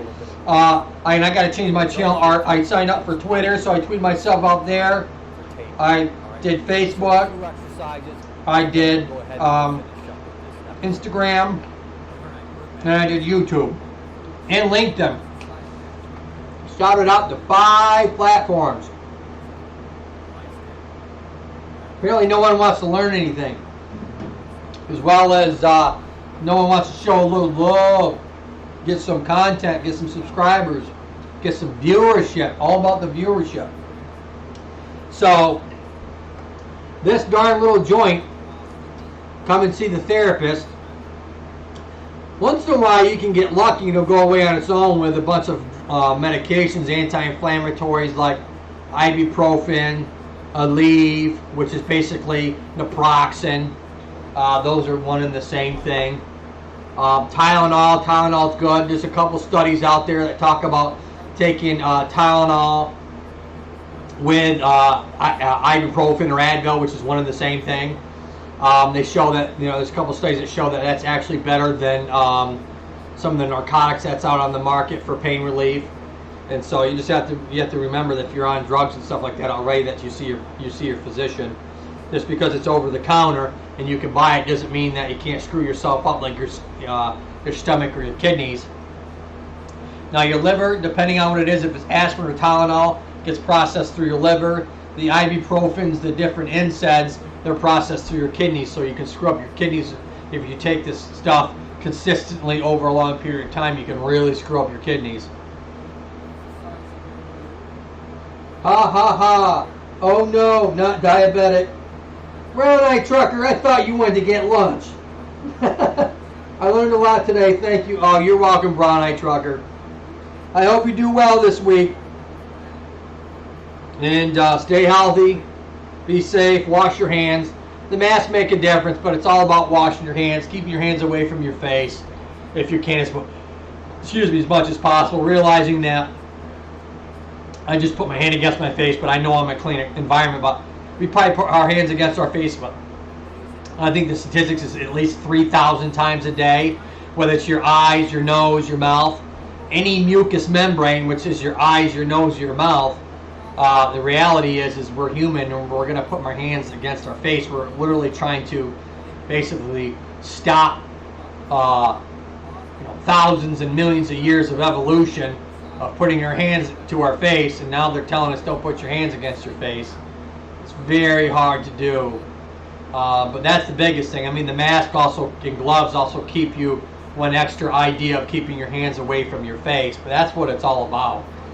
You know, unless you're in an N95 mask, which are only good for 8 or 9 hours at a time unless it gets re-sterilized, which I just found out this last week. I thought they were one and done. Apparently you can sterilize them again, so they're good. I don't know. I haven't read any data on that. Your mask is really just to kind of protect other people. You know, it's not blocking out anything. Guess it could block out aerosol if you sneeze. It doesn't aerosol to other people, so that reduces the spread onto anybody else. So, that being said, it's better than nothing. A lot better than nothing. But wash your hands when you go to the store. Make sure you come out and put the rubbing alcohol or whatever on your hands. But it's a virus, man. It's going to spread. Unfortunately, it's killed a lot of really nice people. 10, 12,000 so far. It's sad. People that didn't unfortunately need to die. Guess we can thank China for that one. Denied until it was too late. Then freaking Captain Obvious showed up and they couldn't deny it no more. We'll see what happens after this all clears up. See what the world as a whole does. Kind of like, you know, what they did in World War II with Germany. You know, where they basically had to tell Germany enough's enough. And everybody had to go kick their ass. I don't know if we're going to have to, I don't know if everybody in the world, Europeans, the Japanese, the Filipinos, the Spanish, if we're all going to have to go to China and say, hey, you're gonna have to stop those freaking food marketplaces. The reality is you're killing too many people. I'm not sure if we might have to do that. We don't want to because everybody's to be independent, but this is the not only did they not tell us the truth, they lied and covered it up. Talk about reducing your pain. It's okay to touch other people's faces. Nice hit maker, yeah. Well, yeah, with your hands washed, I guess, and if you know they don't have the flu virus, A or B, or some other virus, things that are antibiotic resistant, or what we call MRSA, called the antibiotics that are these little bacteria are some of our antibiotics they're resistant to. We have a few viruses out there that we have some flu medicate, different antivirals are called. Not many, but needless to say, I mean, what I saw, this is only by YouTube and some scientists, maybe by the fall or the spring of this next year, we'll actually have not a lot. Don't want, this is the average less. All right. Excuse me. We'll have a. What am I going to say? We're going to have a vaccine maybe by this fall or spring, which is absolutely amazing. Because the reality is it usually takes years to get a vaccine that works and it's safe for the public, that isn't going to kill everybody or have awful side effects that feels like you're going to die. So that's very impressive that we actually, that's actually maybe possible that we're going to get that. That's very, very cool. Quad in Latin means four. So that's actually the world coming together. And that goes to show you when you get people of all nationalities, all religions, all countries, kind of put all their resources together, you can actually get shit done. How about that? Taking something that was it's going to take, the best timeline was 18 months, most taking years to actually get a workable vaccine. They're saying, yeah, we could possibly, if everything goes right, we could probably have one by this fall or early 2021. That's absolutely amazing. Maybe you're having some tendinitis. What happens when you put the greatest minds to work? A lot of times after a knee replacement. Oh, I got 4 in the house. Everybody jumped out. They want bonsai on me. Bonsai! Or maybe you're just having a little bit of quad weakness and thigh weakness. Really stressing that tendon and ligament piece. Alright. And so if we look at just the tendonitis component of it, there's a lot of tendons that will run on either side. I got 4 in the house. over the top. And also, if you look on the back side, two main groups. You have your what we call your calf muscle, your gastrocnemius muscle that runs over the top to the femur. So let's go ahead. Your hamstring muscles that are formed all the way down and run. Talk about. Whoops. Around the front. Big Bertha here for a second. Now, this So, really does two things. kind of like I've always said in the past. And it does a We're gonna little put bit this. of rotation. Sorry, Scully. We're gonna move you back for a second. Don't want to do a whole lot. So, like I've always said, let's put this way. There, that's better. Sort of trauma And we'll tip over. from the side. So, like I've said in the past, You know, I don't want to mess up my nice spine. tear one of the ACL. This essentially is think of one of these vertebrae kind of pulled out and then kind of enlarged. That's kind of like what this essentially the setup is. So you have the disc. So if we look at This one's white here, but it's red, represents red one here. side that can give you some pain. And so this kind of shows like what happens, like if the disc is being pinched on the nerve, you know, because there's only so much room between this little space that everything's in, and it can get irritated and obviously get inflamed, and then hopefully, you know, something that's kind of pushing out against it like that, kind of get pulled back in, and you can get in a good position. Hopefully your pain will go away. This week, this Saturday show is going to be on disc issues, so we'll see how that works out to be continued. But higher up, this nerve is being pinched, kind of shows higher up where in the leg or the hip it'll be if it's coming from the nerve. The lower down the nerve is being pinched represents lower down the legs that will be. So if we're talking about the last disc, all right, that L5S1, very movable, very pliable joint, but unfortunately, excuse me, there's a cost. that's going to have symptoms. Your S1, if you're having some issues there, it's going to be on the bottom of your foot, all right, the S1, and maybe up the calf a little bit. L5, you know, it's going to be on the lateral side of the foot, depending on which picture that we're talking about, and that's talking about dermatomes. There's two kinds. There's dermatomes, which is the nerve's representation of where in their leg or the arm the nerve is being pinched sensation-wise. That's dermatome. Myotome is a muscle reaction. So every nerve has a muscle connected to it. And so we can look at, if you're having weakness in the foot or the toe or the knee or the ankle or the hip, we have an idea where or what nerve is being affected in regards to the weakness that you're having in your legs, or we're talking about your neck, would be in your arm. So the scary part here is if you're having some cord issues occurring in your neck coming from the spinal cord, it's going to affect from that particular segment all the way down. You can have weakness in your trunk, weakness in your legs, unsteady gait, stuff like that, if it's coming from your neck. If it's the spinal cord, that's the difference between the cord versus the nerves off to the side. The nerves off to the side in your neck, you're only going to have it in the arms. The cord, you're going to have it from this part down to where the cord ends, like we said at about L1 in the very beginning.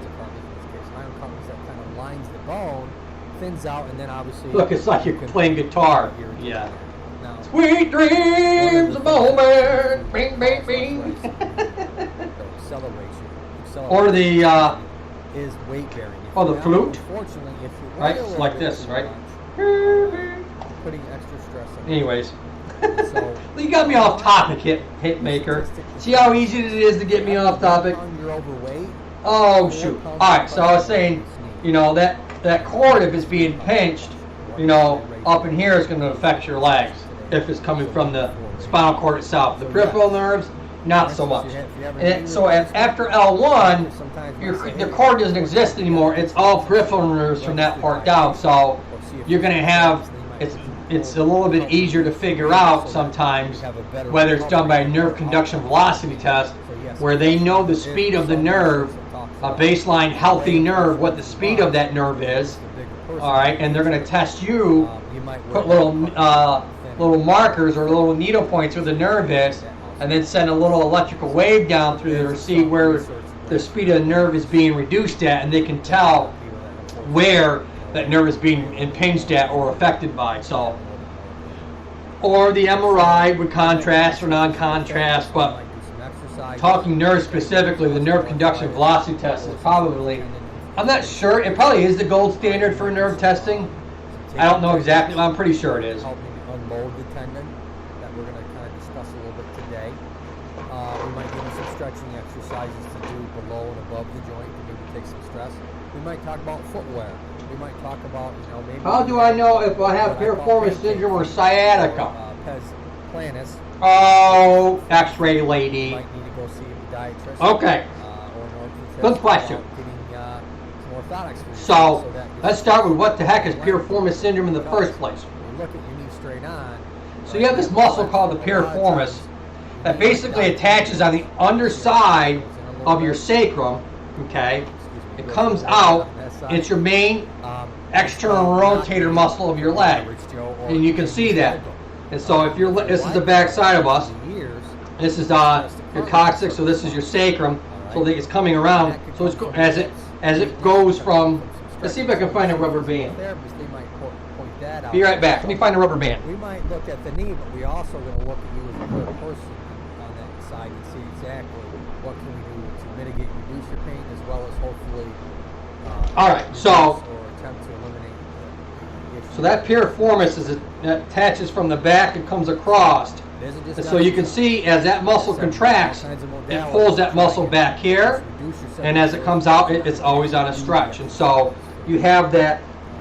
So you have that piriformis there. You have your sciatic nerve coming through your sciatic notch right here. And so I'll just pretend that's my nerve. Hi, how you doing? I did that a while back on the video, I know. So we're just going to say that blue pen. And so most of the time, most people, the piriformis muscle, it develops below the sciatic nerve and notch. Sometimes it's above, which can give you some issues. If it gets swollen, it can kind of push that nerve, but the nerve has got some room. But sometimes it splits it. And so I'm not going to ruin this band, but sometimes it splits the muscle, okay? And so the muscle can get inflamed and choke that nerve. And so that's where you can get some issues with it. I think piriformis syndrome is overused, drastically overused.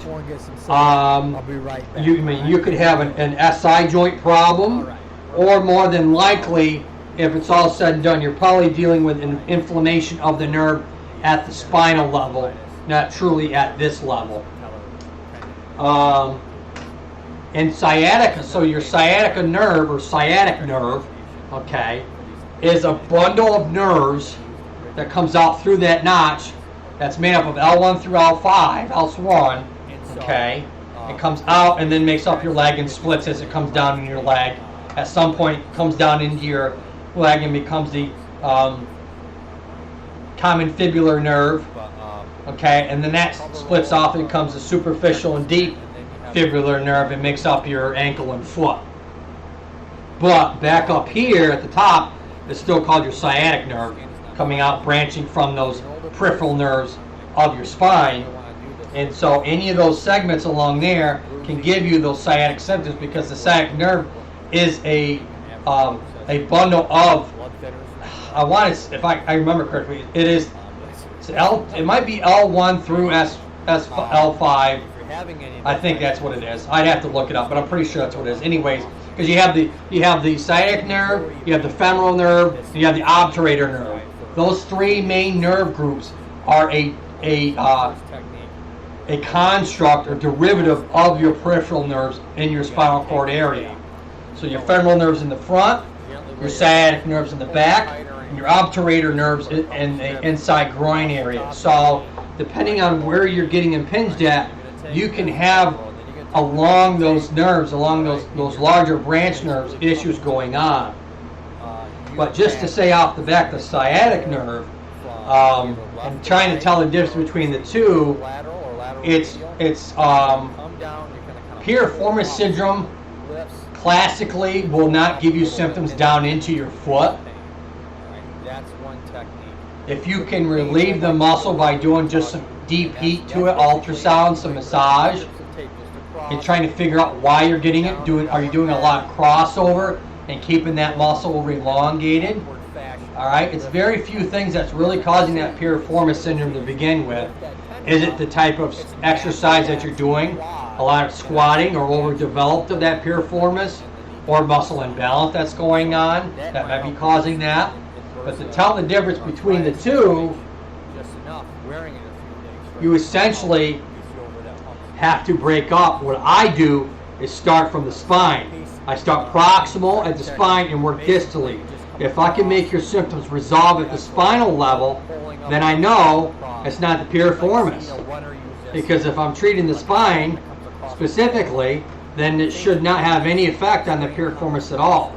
I'm not treating the piriformis. I'm treating just the spine. And so that's how I kind of delineate or separate how I know whether this is a piriformis syndrome or just a spinal cord or spine level issue going on that's affecting and giving you sciatic symptoms. So hopefully that helped. Kind of a long story, but that basically is the gist of it. Now, you can have a nerve conduction velocity test done, and they're going to test you at the spinal level, at the pelvis, at the greater trochanter of your hip, as well as the leg, and figure out where is that speed of the nerve being affected at. If it's at the spinal cord level, boom. If it's below if it's the speed of the nerve coming out from the spine is fine, and it's fine at the pelvis, but you get to the just over the piriformis and it slows down, then there you go. You've kind of narrowed down. It's coming probably from around that area. Now it could be the piriformis. It could be another one of the external rotator muscles. Could be one of the Gemelli brothers, what we call them. All right, it doesn't have to specifically be that. And that's if it's mechanical related, which means is, do your symptoms, are they reproducible? Do they come and go? All right, that's the gist of also what we have to think about as a physical therapist. You know, these symptoms, kind of like what I call runny nose. A lot of things cause a runny nose. Are we making sure that we've screened out everything else, or at least the physician has screened them out before they saw us? That way, we're not dealing with something else that, you know, we're thinking that, oh God, it's some, you know, we're thinking as physical therapists, we're thinking mechanical, even though we've been trained to see the patient before they see the physician. So what I mean by that is we have what's called direct access. That means is they don't need to see a physician, they can come directly to us as physical therapists, and we'd have to really try and make sure that we're dealing with something mechanical versus non-mechanical. If it's non-mechanical, they need to go see an MD. If it's mechanical, then we can see them. So that's our first line of defense, or first barrier that you should be thinking of when we look at your kind of problem. If someone comes in and says, hey, what's the difference between piriformis and sciatica? We got to go back and make sure that, you know, are we dealing with something that's mechanical or non-mechanical? If it's non-mechanical, is it drug related? Are we dealing with something structurally going on in the spine? Or, you know, did they have an X-ray? Is there something, God forbid, a tumor or something going on in the spine, or multiple sclerosis or something like that that's never been caught? Who knows? Needless to say, we need to make sure that something's mechanical versus non-mechanical first. That's kind of like the orthopedic baseline. You got to make sure you do that before we do anything else. X-ray lady says, yes, thank you, I understand. Woo! You're welcome, my dear. All right. We have 5 in the house. 5 in the house, 5 in the house, 5 in the house. 5 in the house. Oh boy. I want to know how some of these people, ridiculously, get like 15, 25, 30 people. They're not even doing anything. They're staring at their phone the whole time, just reading off what everybody can read, like we're some sort of illiterate or something like that. That they can't read what you're typing. I can't figure it out. I could see if they were pretty to look at. I mean, the reality is, sex sells. And so, sells magazines, everything else. It sells YouTube channels probably too. Definitely sells TikTok and everything else.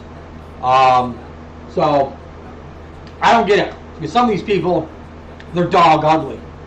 I mean, I'm no beauty queen, but I mean, I look like Brad Pitt compared to some of these people. And I don't get it. I can't figure it out. I've been trying to wrap my head around, like, how the heck do some of these people get 30, 40, 50 people in their live stream? They're not doing anything.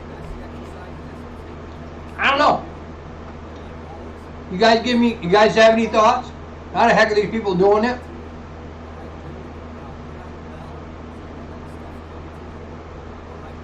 Oh, come on now. You guys have your opinions.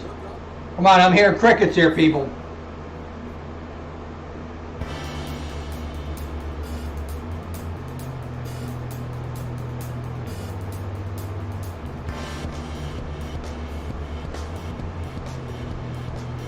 X-Ray Lady, that's the last statement I got was from X-Ray Lady. She says she understands. She says thank you to me. This is the average. Great, Dave. We're here. We talk about reducing your pain, a little bit of humor, a little bit of education, a little bit of fun to hopefully brighten up your day a little bit. Now, after the last channel talking about the back today, I said, like, I don't get it. The knee a little bit. I wish That's what we're going to do. I guess maybe they've been doing it a long time. And I guess it's all about consistency. I guess that would be my best, my best logical assumption. Of course, assuming you know what that does, makes a beep out of me. I would guess it would be consistency. I mean, I've done this live stream, what, 8 times, 9 times, something like that. Maybe if I did it more days of the week, but I don't want to do that because I don't want to be considered just a live streamer. All right, we're back. I know that's what Gore Matar is doing. He's doing live streams basically every day, and I see he's getting a lot more people. But this is the Average Joe channel, all right? Joe PT, and I'm he's. giving you some information. I don't want to. I mean, you're running the chance that your channel's just gonna be a bunch of live streams, and YouTube algorithm is going to reduce hugely, I would think, your impression rate and your click-through rate is going to change. That's going to drastically change it, and that's not a good thing. Especially when you're done and you want to get your hours or watch hours or whatever, and you go back to content, it might feel like you're starting all over because you've really messed up your impression and your click-through rate through in regards to YouTube, and how many hours you have.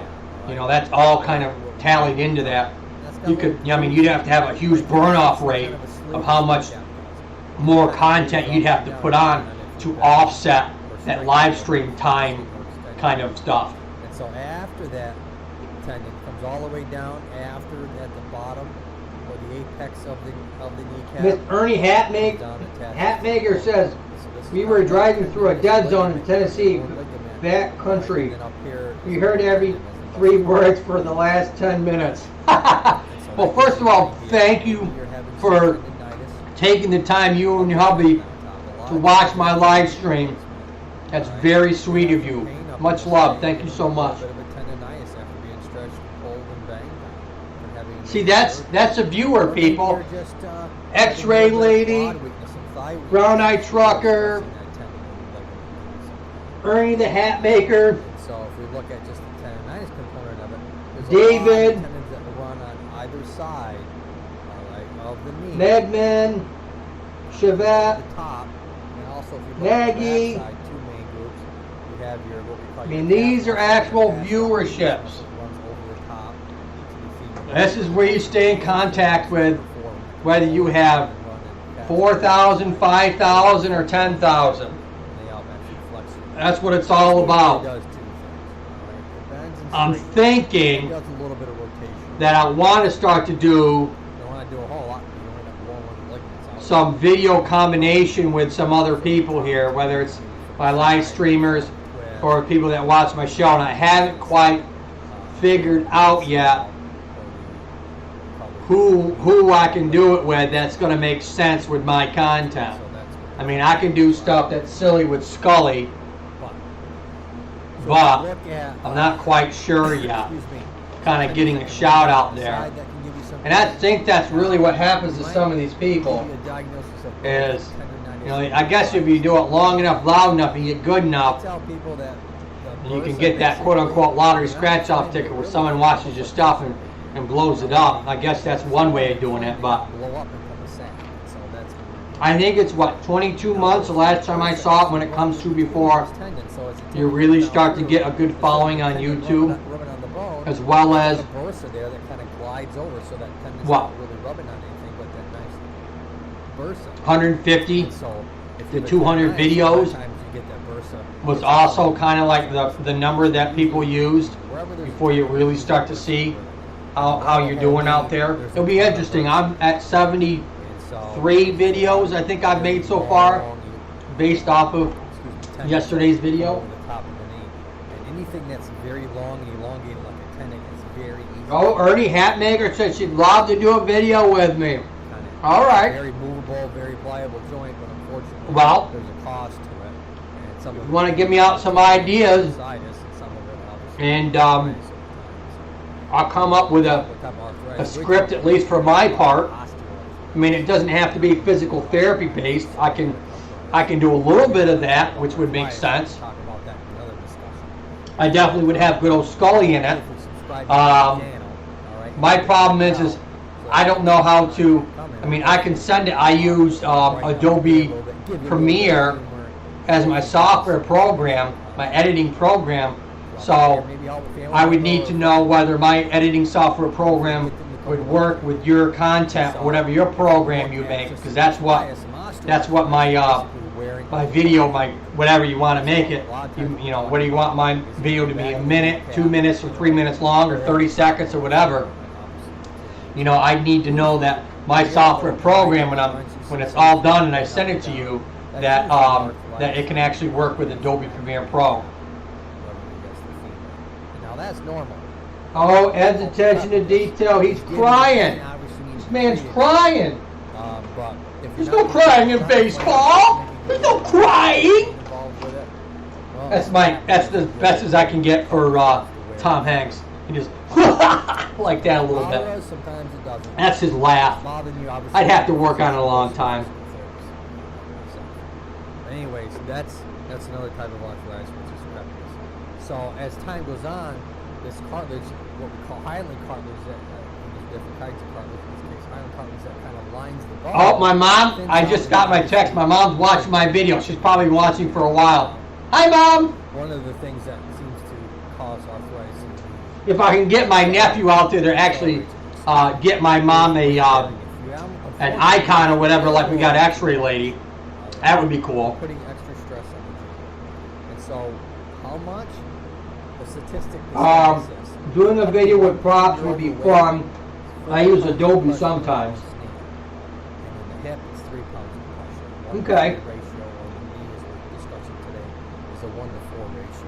Like, I mean, obviously, my props right now are Scully, my models, Dr. So-and-so, and Dr. Cool Cats. That's kind of like my quote-unquote props, or my characters, or whatever you want to call it.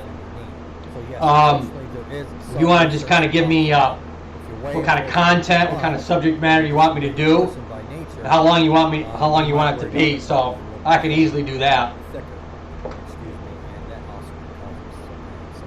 We got 6 in the house right now. That's including people that are just probably watching me that aren't in the chat. I think that probably works that way. At least I would guess that would be viewership. Oh, hard to tell. I think you know, I don't know everything about YouTube, but I'm guessing that would make sense whether you were in the chat or whether you're just watching me live. It would count as a view. At least it should, anyways. We might give you some stretching exercises to do below and above the joint to maybe take some stress. Let's see. We might talk about footwear. We might talk about, you know, maybe you have what I call pancake feet or pes planus, all right, which is flat feet. You might need to go see a podiatrist or an orthotist about getting some orthotics for your feet so that this is the alignment. That's the difference between those two things. You need straight on. Right, you have a flat foot. A lot of times. Excuse me. Let me get a drink here for a second. All this talking, my voice is going. Excuse me. Goes in a little bit on that side. Here we go. The average Joe or Vocals aren't used to talking this much for this long. That a lot, and through the years, here. I know that's a surprise to some people, but that's the truth. All right? So let's go ahead. Come from your hips. We can talk about From some stretching. So you see a physical the therapist, best thing that you can do that out in. if you're having a back We might look at problem. the knee, but we also going to look at you. Now, whether you know what's going on or not, Exactly. just assuming, I know assuming what it does, let's just take in consideration that this is a mechanical problem, which means is that your pain comes and goes, in intensity as well as frequency and duration. Like I said, we use all kinds of Okay. modalities to try and So, reduce your symptoms first. So that we can one of the actually tidbits they told us in school is, So that's two kind and this is a long time ago for me, different kinds of tape. if you don't know what's going on with the patient, Tape that has different which is kind of scary to think that way, but You might do some McCown tape. I've been doing this long enough. So there's a lot of different types of tapes out there. I don't want to toot my own horn, but to help reduce usually a good 90 or 95% of the time, I know what's going on with the person in the first probably Alright, so I think I don't I'll know, show you a couple tape 2 or 3 techniques minutes. you might do at home. Alright. if they're telling me the truth. You get some people that have what how am I afraid is secondary gains. If this thing is inflamed or swollen, We always try and alright, take in the fact that everybody's telling us the truth consistently every time, and that's what we base our information off. But the reality is, some people have other monetary issues going on when they come see the therapist, which I sniffed that out pretty quick, and I can, I can see that pretty quick what's going on. I've done this long enough. We'll be right back. Alright, here we go. I digress. What you want to do is you want to start walking. I'll show you two taping. What? Walking hurts more. No, no, no, no. The fact is, it's probably something else that's aggravating your back, and when you start walking, it irritates it more. So, Not a paid advertisement for every day, if your back's bothering you, on a level surface, you want to walk at least 25 to 30 minutes, walking slow if you need to, staying away from prolonged sitting, staying away from that S kind of sitting pattern. Make sure that you're sitting up and keeping your back nice and straight. Stay away from recliner chairs, soft sofa, rocking chairs, crossing at the legs and at the ankles, because that's going to cause your sacrum, cause you to sit on your sacrum and cause this rounded out letter C situation. And we want to be sitting on our rear end bones. And so getting up and walking eliminates your sitting as much, as well as it gets your joints moving. Joints love gentle motion because that's how synovial fluid moves through our joints. And that's how our disc and our joints are lubricated, is through synovial fluid, not static positions. So walking, staying away from prolonged sitting. When you have to sit correctly. Those are the main things that you need to do when you're having some chronic pain that's flared up. Icing your back. Don't heat your back. That'll also reduce some pain. Obviously, if you see your doctor, they'll probably prescribe muscle relaxers or NSAIDs. Non-steroidal anti-inflammatory is what that stands for. Then you're going to take the piece of tape, alright, and you're going to basically come into like U pattern. Oh, X-ray lady. She says if sex sells, maybe a sexy female Scully. Oh my gosh, girl. Shame on you. I can't believe. Can you believe that, Scully? I can't believe. The audacity that we would take you out of the equation and put in some female Scully. My heart bleeds for you, Scully. I won't leave you like that, Scully. I promise. No, I won't do that to my Scully. I'm not sure what I would choose from all your talents. First of all, it's very sweet to you to say that. Talk about, pumping you up a little bit. Thank you so much. I appreciate that. I just heard you say our joints are lubricated with snowball fluid. Snowmobile. No, synovial. S-Y-N-O-V-I. Synovial fluid. There's two ways our body nourishes us, is through blood flow or synovial fluid. Snowmobile. Maybe up north. I think Pennsylvania got some snow this last week. I was telling my family up there, I said, hey, look I opened my pool this week. They're still shoveling. exercises, and then we'll go ahead and All right. finish up with this episode. And so we want to walk at least 20 to 30 minutes every day. What's that also going to do? A lot of things. Gets the synovial fluid lubricating the joints, reduces the stress on the joint, starts to promote healthy removal of the bad stuff and bringing in the good stuff into the joint. That can reduce pain, reduce inflammation, or I should say reduce inflammation and reduce pain. You might want to ice afterwards for a good 15-20 minutes, 3 or 4 times a day after walking, until your pain calms down enough. Stay away from sitting. Lie more on your side with pillows so that all your weight is on your solid bone, not on your spine. Okay? Maybe lie on your stomach. Do those prone exercises that I'm probably going to go over a quick clip this weekend when I go over the disc again.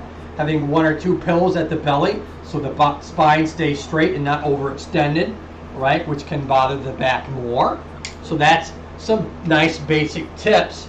If you don't know what's going on with your back, but it looks mechanical based, those are some nice tips that you can do for yourself to reduce that overall pain in your lower back.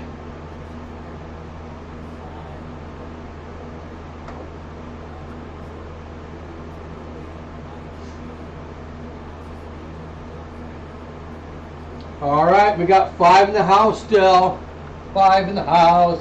Seems like it's been 5 in the house for a while. It's gone 6 or 7, and then I look back and it's 5 in the house again. 5 in the house. Oh well.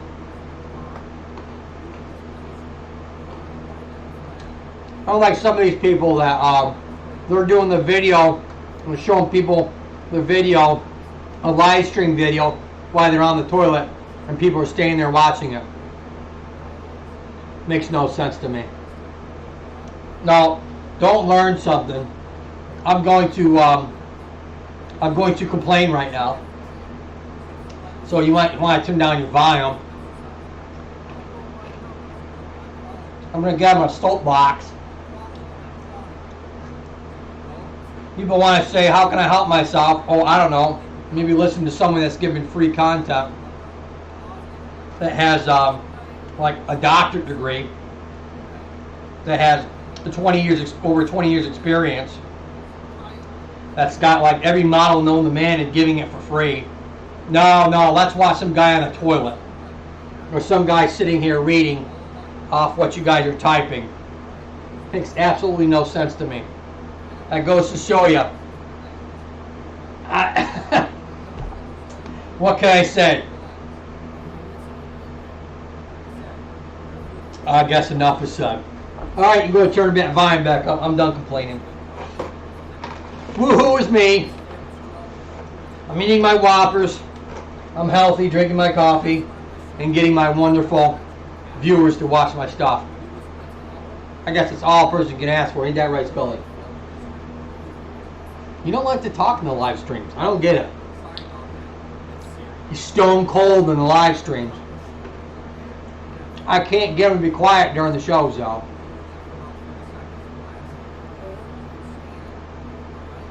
I got 11 thumbs up.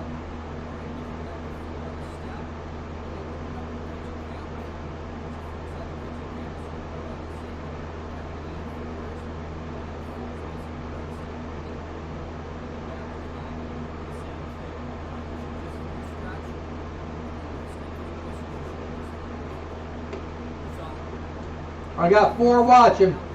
Let's see. Let me look at my view. 1 day ago, I still only have 44 people that watched my last video. Oh well. Maybe I had to move my laptop to the bathroom. Yeah, right? All of a sudden, I get a flood of like 200 people. That would be absolutely hilarious. That would be great. Like, oh my God, that's what I was missing the whole time. The toilet. This is the Average Joe PT. Not this entire setup. It was the porcelain god. It was the commode. A little bit of fun, hopefully brighten up or Now, the original word for the toilet was. Does anybody know the original? What's the original person who invented the toilet? What the name of the toilet was? You got any comments out there? Why you might have some pain. Who knows? Oh, we're down to 2. Woo, good. All right, you seem to come Who was the Follow initial? up with your doctor. All right, this channel is here just for a little bit of extra information, so you don't have to kind of. Who came up with the stick toilet? through the internet to try and figure out what's really going on. All right, and so that's what. This No, I don't want you to Google it. That's not fair. Mr. and Mrs. Stay tuned. Here we go. All right. Crapper. So. No, I'll say Get it. everybody on the same. His name was page. Mr. Crapper. Discuss these That's ads right. a little bit. Guy's name was Crapper. This is the His average last Joe name PT, was. all right? Average Joe PT. And that's why I'm here to give you just some information. I don't the wanna- toilet is But at least sometimes when called I the give you crapper. an idea, what's this? Now- Why do you even have some pain in that? It's kind of what we call a negative connotation at this point. Somehow it got morphed into that. The reality is that was the guy's last name. And that's who came up with the toilet. Or the part of the toilet where the water stays in so that the gases can't come up through. And that invention still is what they use today. I have no idea. Well, there you go. Mr. Crapper. That's got little grooves in it. Or it kind of sits in kind of a sleeve, this kneecap does. And it kind of moves up and down depending on if you're bending or straightening, whether you're flexing or extending. And so as All right, we're gonna do 5 more minutes. all the way down after that, If I don't get more people in 5 minutes, comes down attached. we're gonna call it. So this is kind of a tendinous ligament area. I got 3 people in the house. I started out with, I don't know, 5, 6, 7. I think I had 10 at one point. I had 10 people in the house, Tendinitis. and I think they all went to Gite, Mr. Toilet himself. In this area, you give them a little bit of a tendinitis after being stretched and pulled and banged and having a major surgery. Why, thank you, X-ray lady. Having a little bit of quad weakness and thigh Yep. weakness. That's All this useless knowledge in this head of mine. And so if we look at just the tendinitis component of it, there's a lot of tendons that run on either side, all right, of the knee, kind of come over the top, and also if we look on the back side, too. Just go to the crapper, we'll watch.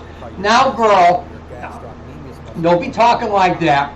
Your husband's gonna get upset. Your hamstring muscles that are forming that come all the way down and run and attach to the other side. We'll watch. Around the back. Let's not say we did.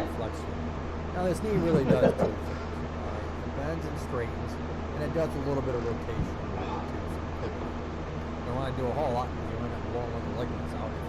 Things that cause sort of So do you guys have any questions about the disc twist or the spine? or tear one of the ACL or the probably medial collateral ligament or MCL. And so that's going to be something to try and but so if we look at He's sitting here cracking up. He knows me. Oh gosh, I would hope he knows you. pain. Now, you might give you a diagnosis. That was my last Whopper. What the heck is bursitis? I tell people Right here. The bursa basically, they're not inflamed. They're really thin, almost like tissue pins. 13 pieces. Swollen and 140 inflamed. calories. So that's going to be I think I've had more than 13 pieces. Run in between those tendons. So as the tendon comes down through, instead of the tendon rubbing on the bone, it's got a bursa there that kind of glides over so that It doesn't tell you how many's in a box. that nice bursa. I probably had at least double that. If you have a tendonitis, a lot of times you get that bursa gets inflamed and you get bursitis there. So Open another box. wherever there's a tendon, I don't have another box. and around I don't the need to tendon, anyways. There's a ton of bursa. If I eat, I'm And so, what's it? because it's That's long, almost 1 o'clock here, long, going towards 1. excuse me, That's more than enough. I'll probably have an upset stomach afterwards anyways. It's very long, elongated like a tendon. It's very easy for I don't want to have an upset stomach.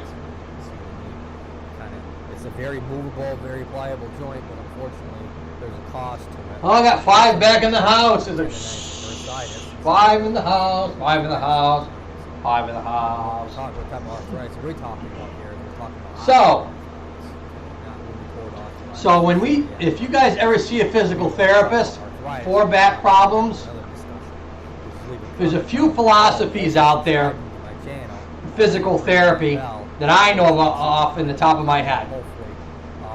Now, if you're getting a new grad physical therapist that's only been out for a few years, or just a lazy therapist that doesn't like to learn anything besides what they went to school for, which is possible, they might just do the old see what's weak, see what's tight, and see what's strong, and they cater an exercise program based off of that. I call that lazy therapy. Sometimes it works. I call that sticking stuff at the wall and see what sticks too. A lot of times you get nowhere. They get therapy for weeks and weeks and nothing happens. Alright? Then there's the ones that go over philosophy, that's my kind of branch. I do a combination of Robin McKenzie, which is when we're talking about disc or referral symptoms, I kind of go that approach. If we're talking about sports-related injuries, I'll go towards what's called Shirley Sarman. She was a big guru and combination of muscle groups that are weak and muscle groups that are tight, and working on those as groups to reduce the overall stress in the back.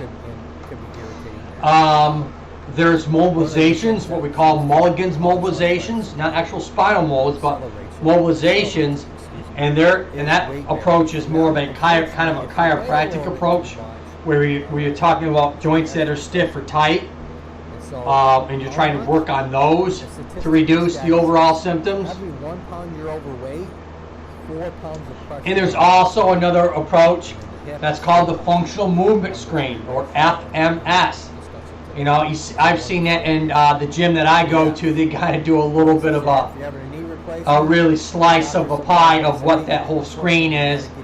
It's a medically based screen. They're using it as some sort of fitness screen, looking at, length tension ratio, stuff like that for like hamstrings and the hip muscles and your range of motion and stuff like that. But I haven't gone to any courses, but from what I understand of it, it goes over the neurological as well as developmental and the Shirley Sarman muscle tension relationship in regards to someone's problem.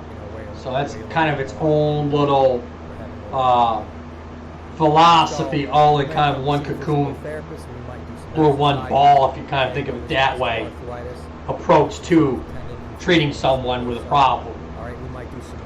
I kind of take, in this case, talking about backs, we have to work on the neurological problems first, referral symptoms first. They have to be addressed before you work on anything else. What's aggravating the symptoms? The person usually doesn't know, or if they do know, they do it anyways, which is kind of silly, but that sometimes happens to me. You might drink here a little bit, boys.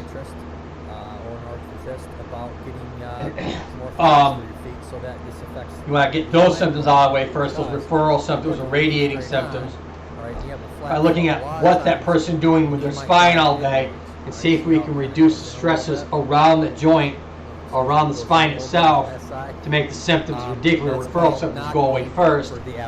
Then we start to address the muscle weakness, the flexibility issues and stuff like that.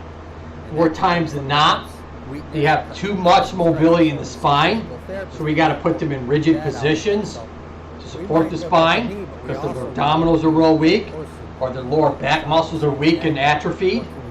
Then a lot of times it's their lower leg muscles or pelvic muscles are very tight.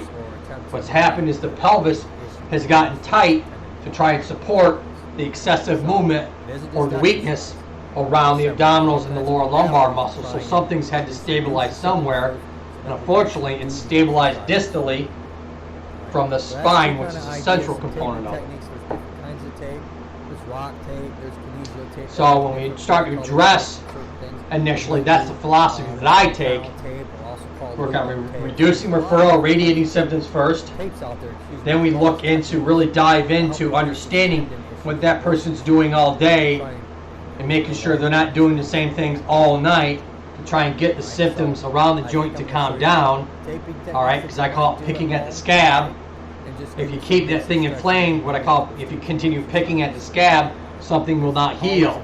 If you continue doing activities and stuff that continues to keep the inflammatory process going, you addressing everything else is not going to work until you can fix or at least reduce whatever they're doing that's causing the inflammatory process to begin with. You have to do that approach, at least from the experience of the years that I've done. That's the approach you have to take. Then you can start to address the other problems. It's hard to buy in for some people sometimes. It really is. I've had some people lately, a bunch of know-it-alls, I call them, you know.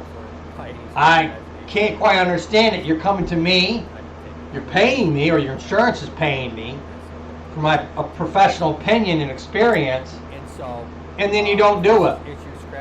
It's kind of like going to your medical doctor, getting a prescription for a medicine, and then you don't take the medication. It's like, you stupid? Most times, yeah, they are. Over the last 3 months of this pandemic, I've realized something new, which I did not think was true. Education-wise, they taught us this in school years ago. When you write a paper, this is a non-scientific paper. So if you're writing a research paper for a journal or a peer-reviewed journal, you're writing for your peers. But if you're writing for the general public and laymen, you're supposed to write on the 5th grade level. That's right. Your newspapers, your basic magazines, your idiot on the TV set that's reading a teleprompter. They're speaking to you at a 5th grade level. That's the sentence structure, that's the verbiage, the terminology used. I've learned over the last 3 months, a lot of people I've interacted with over the last 3 to 4 months talking about this particular topic had the education level or the knowledge level of probably a 2nd grader, maybe a 3rd grader at best. I'm really shocked, and I've seen this over and over again. Really sad. It's a new eye-opening experience that I'm not sure if this branches into some of my other thoughts and philosophies, but it does make sense with some of them. So I can understand why when I talk about your back and what you need to do, and people look at me like I have some sort of yo, you know, they really don't understand. They yeah me. They don't really understand what I'm saying. So if anything this pandemic has taught me, I need to, unfortunately, or fortunately for them, dumb down my information even further than I've actually done in the past. So maybe I'll get some better results with some of my very, very chronic back patients if I dumb it down a little bit more, and maybe those people that think they know everything, maybe if I instruct them a little bit more, maybe they won't be the know-it-alls anymore. What do y'all think about that? What it's used for is to displace the stress off the tendon to a different part of the joint, so that tendon or so those are the two. Yeah, that's. I would recommend. What do they call that? A tick. I had one guy when I first started doing presentations. He said, take a paper clip, which I don't have one here, or take a staple or the end of a pen and just kind of work it back and forth as you're talking to the public. And sometimes, I mean, I'm not a psychiatrist, I'm a physical therapist. But it's a soothing or coping mechanism so you can actually focus a little bit better. So notice if someone does that, their mannerisms or however you want to describe it, that might be, what's going on. Or if someone talks a lot with their hands, it allows them to focus a lot more. Kind of looks weird for the person that's interacting with them, but it does help. And me playing with that rubber band, I didn't even realize it. So that's telling me that you're focused on the rubber band and not the words that are coming out of my mouth. No yo-yo-yos. Sometimes dumbing myself down is just draining on me. Yes, it absolutely is draining. Especially when, at least from my point of view, I'm talking about a knowledge base. I mean, I'm going to toot my own horn here for Scully for a second. Talking about a knowledge base that's a clinical doctorate knowledge base, right? Not high school, not associate degree, not bachelor's degree, not master's degree, doctorate level, yes. So, but I always have presented myself, or at least I'd like to think I've presented myself as being the average Joe, hence the words average Joe PT, and not trying to, be put off like someone doesn't understand just because, I'm not, making it approachable, the whatever I'm talking about at the time. Though I have, unfortunately, a lot of my loved ones that are like that. And I guess if I wanted to speak off the cuff for a second, they end up either talking louder or making their point apparently seem stronger than it needs to be, and not having an open mind effect. And they really have, unfortunately, tunnel vision, and they think that their approach or their opinion or the perception of what's going on is the correct one or the only one. And the reality is if they would take their horse flaps and open them up so that the horse can see everything versus just tunnel vision, they might actually understand a little bit more that's going on. Though they might, yeah, but unfortunately, a lot of my family members, as I say for a second, standing on my soapbox, listen to a bunch of programs and not actually thinking for themselves. I'm not a big fan of that, people that don't think for themselves.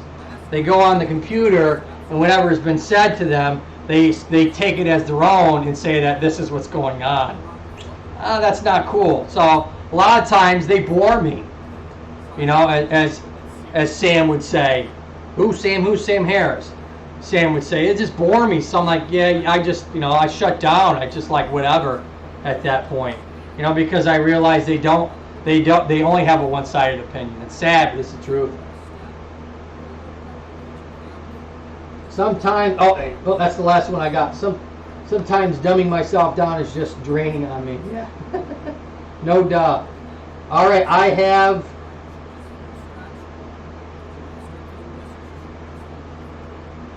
5 in the house watching.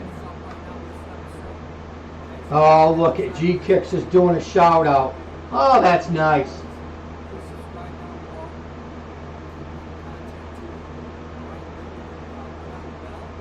So, any new questions? So that's my, that's part of my philosophy standing on my soapbox, as well as different philosophies. Oh, let's talk about a chiropractic philosophy for a second, because a lot of times, less now than before, but when I first started, probably when I was getting more models, first thing people thought was I'm a chiropractor. Oh my God. No, I'm not a chiropractor. Of course, I could see how you might mistake me for one, because I have all these models around me, including this beautiful spine. No, I'm not one. But I did work for one a long time ago when I lived in Maryland when I first got out of college. In Maryland, worked with a chiropractor. Their philosophy is a little bit different. At least his was at a like global scale different.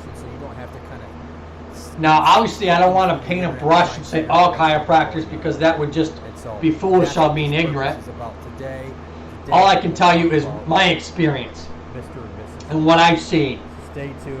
One, chiropractors really have, at least the ones I worked for and looked at, have kind of 3 different approaches. You have the old kind of chiropractors that just pop and crack the spine, say that you're not aligned, you're not adjusted, and you need to be adjusted, your hips aren't aligned, which more times than not is B.S. Okay. Basic causes. So we're Um, gonna talk about there's the ones that take the holistic approach, that might do vitamins and herbs and stuff like that. You might get one that has maybe a masseuse or massage therapist working with him or her. You have the ones that kind of do a combination of both. And then you have the ones who think they're medical doctors that are only chiropractors. Now, there's one guy on the internet, and he's got a huge following now. He's been doing this for years. But holy you know what? This guy is talking about like different drugs that are taken, and different herbs versus drugs, and vitamins versus drugs, and how the body reacts with certain things, and I'm like, holy, can people, like, I think he's got, like, at this point, he's been doing it forever, he's got like 500,000 or 600,000 subscribers, or maybe even more at this point. I haven't looked back in 2 or 3 months, but I was like, you gotta be kidding me. You're a doctor of chiropractic, you're a DC. You are so far beyond what we call our scope of practice, it's absolutely ridiculous. He's not a medical doctor. He's got no more education than I do. His program was 7 years. My program was 7 years and 3 months. Theirs is probably basically the same. So if I look at it, we're professionals, but you have the chiropractor, nurse practitioner, physician assistant, nurse anesthetist, physical therapist. We all have basically the same amount of years of schooling, and the kind of the intensity of the schooling is about the same. And so, as well as a dentist, a podiatrist, we all have the same amount of years of schooling, 7 years, 6 years, 7 years, they're right around the same. A medical doctor, just a primary care physician, has 13, 14 years. That's right, it's double. So you see these chiropractors out there that are basically always have, as far as I'm concerned, most of them, not all of them, but the ones I've ever seen, always present themselves as more than what they are. Always present themselves as like they're a medical doctor. All they've done is killed their profession. You know how I know that? Because almost all the insurance companies, not all of them, but damn near all the insurance companies do not reimburse for chiropractic treatment. There's some of them that do, but almost all of them have basically said that chiropractic treatment is bogus. So all that unfortunately chiropractors has done is ruin their profession as far as I'm concerned. So in this case, that guy, you guys, words to the wise, you see anybody that has a D and a C after their name that says Dr. blah blah blah DC, they're just a chiropractor. I'm not saying just, they went to a lot of schooling. I'm not going to say I'm just a physical therapist because I went to a lot of schooling. I have a doctorate degree. Yes, you could call me Dr. Joseph Kenny, DPT. It's kind of redundant because DPT is Doctor of Physical Therapy. But you'll see a lot of people out there that actually, you go on Google, just type in chiropractors, or see some of these guys and girls out there present themselves like they're medical doctors. And I'm like, you got to be out of your mind. I just can't believe these people. I would never do that. I'd never be out there saying, oh yeah, this x-ray, yep, this is what you need, and I'm going to do a whole presentation on just x-rays, and this is how I can diagnose you with this x-ray. I've taken a couple classes in x-ray. That's it. I've taken one class on MRI. That's it, just to understand some of the lingo. I'm not a radiologist. Not even by a long stretch of the imagination, which is a medical doctor by if you guys didn't know. And they do branch off. There's radiologists that just read MRIs, or radiologists that just read CT scans. So needless to say, even in their profession, medical doctor profession, they've branched off. So these chiropractors that think they can do x-rays and they can read their x-ray and, oh yeah, this is what's going on, I laugh. I absolutely laugh at the idea that a chiropractor can read an x-ray and think they know what the hell they're talking about. Give me a break. You're not a radiologist. You're not a medical doctor. You've taken a few classes. They taught you how to hook up the machine. They taught you how to place that person on the machine. push the button and read the basic lateral, posterior, anterior view of an x-ray. But you ain't no radiologist by a long stretch of the imagination. So to think that you can go ahead and, I'm on my soapbox at this point, I know, I realize this, people. But I just want you to understand that when you see some of these people out there spewing out knowledge, be mindful.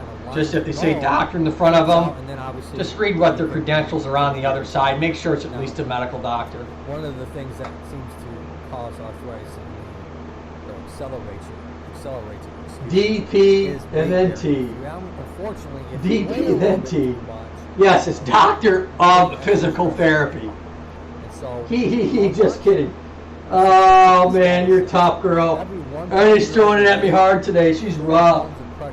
All right, I need the last little bit of my coffee. Hip is 3 pounds of pressure. 1-to-3 ratio. The knees we're discussing today is a 1-to-4 ratio. So yes, for instance, if you're having a knee replacement, the doctor sometimes all right. say, hey, unfortunately, I've been on this thing long enough today. 10:30, 11:30, 12:30. This is long enough. You guys have any questions? Otherwise, I'm going to go ahead and sign off for today. Any more questions? Anything that I can kind of give you guys some information on before I go? Going once? Excuse me? Going twice? 3 times, lady. Picking on people that unfortunately, weigh a little bit more and we're having a little bit more pain. And so we might come to see a physical therapist and we might do some exercises, okay, whether it's osteoarthritis or some sort of tendon inflammation or bursa. All right, we might do some taping techniques, all right, to help maybe unload the tendon that we're going to kind of discuss a little bit today. We might give you some stretching exercises to do below and above the joint. Take some stress. Okay. I think I gave you guys more than ample enough time. First of all, Scully and I, we'd like to thank you for coming today, wouldn't we, Scully? Oh, come on, at least talk a little bit. One of these days, I'll get this guy talking. That'll probably really trip you out then. All right. Bye for now. Look up and keep smiling.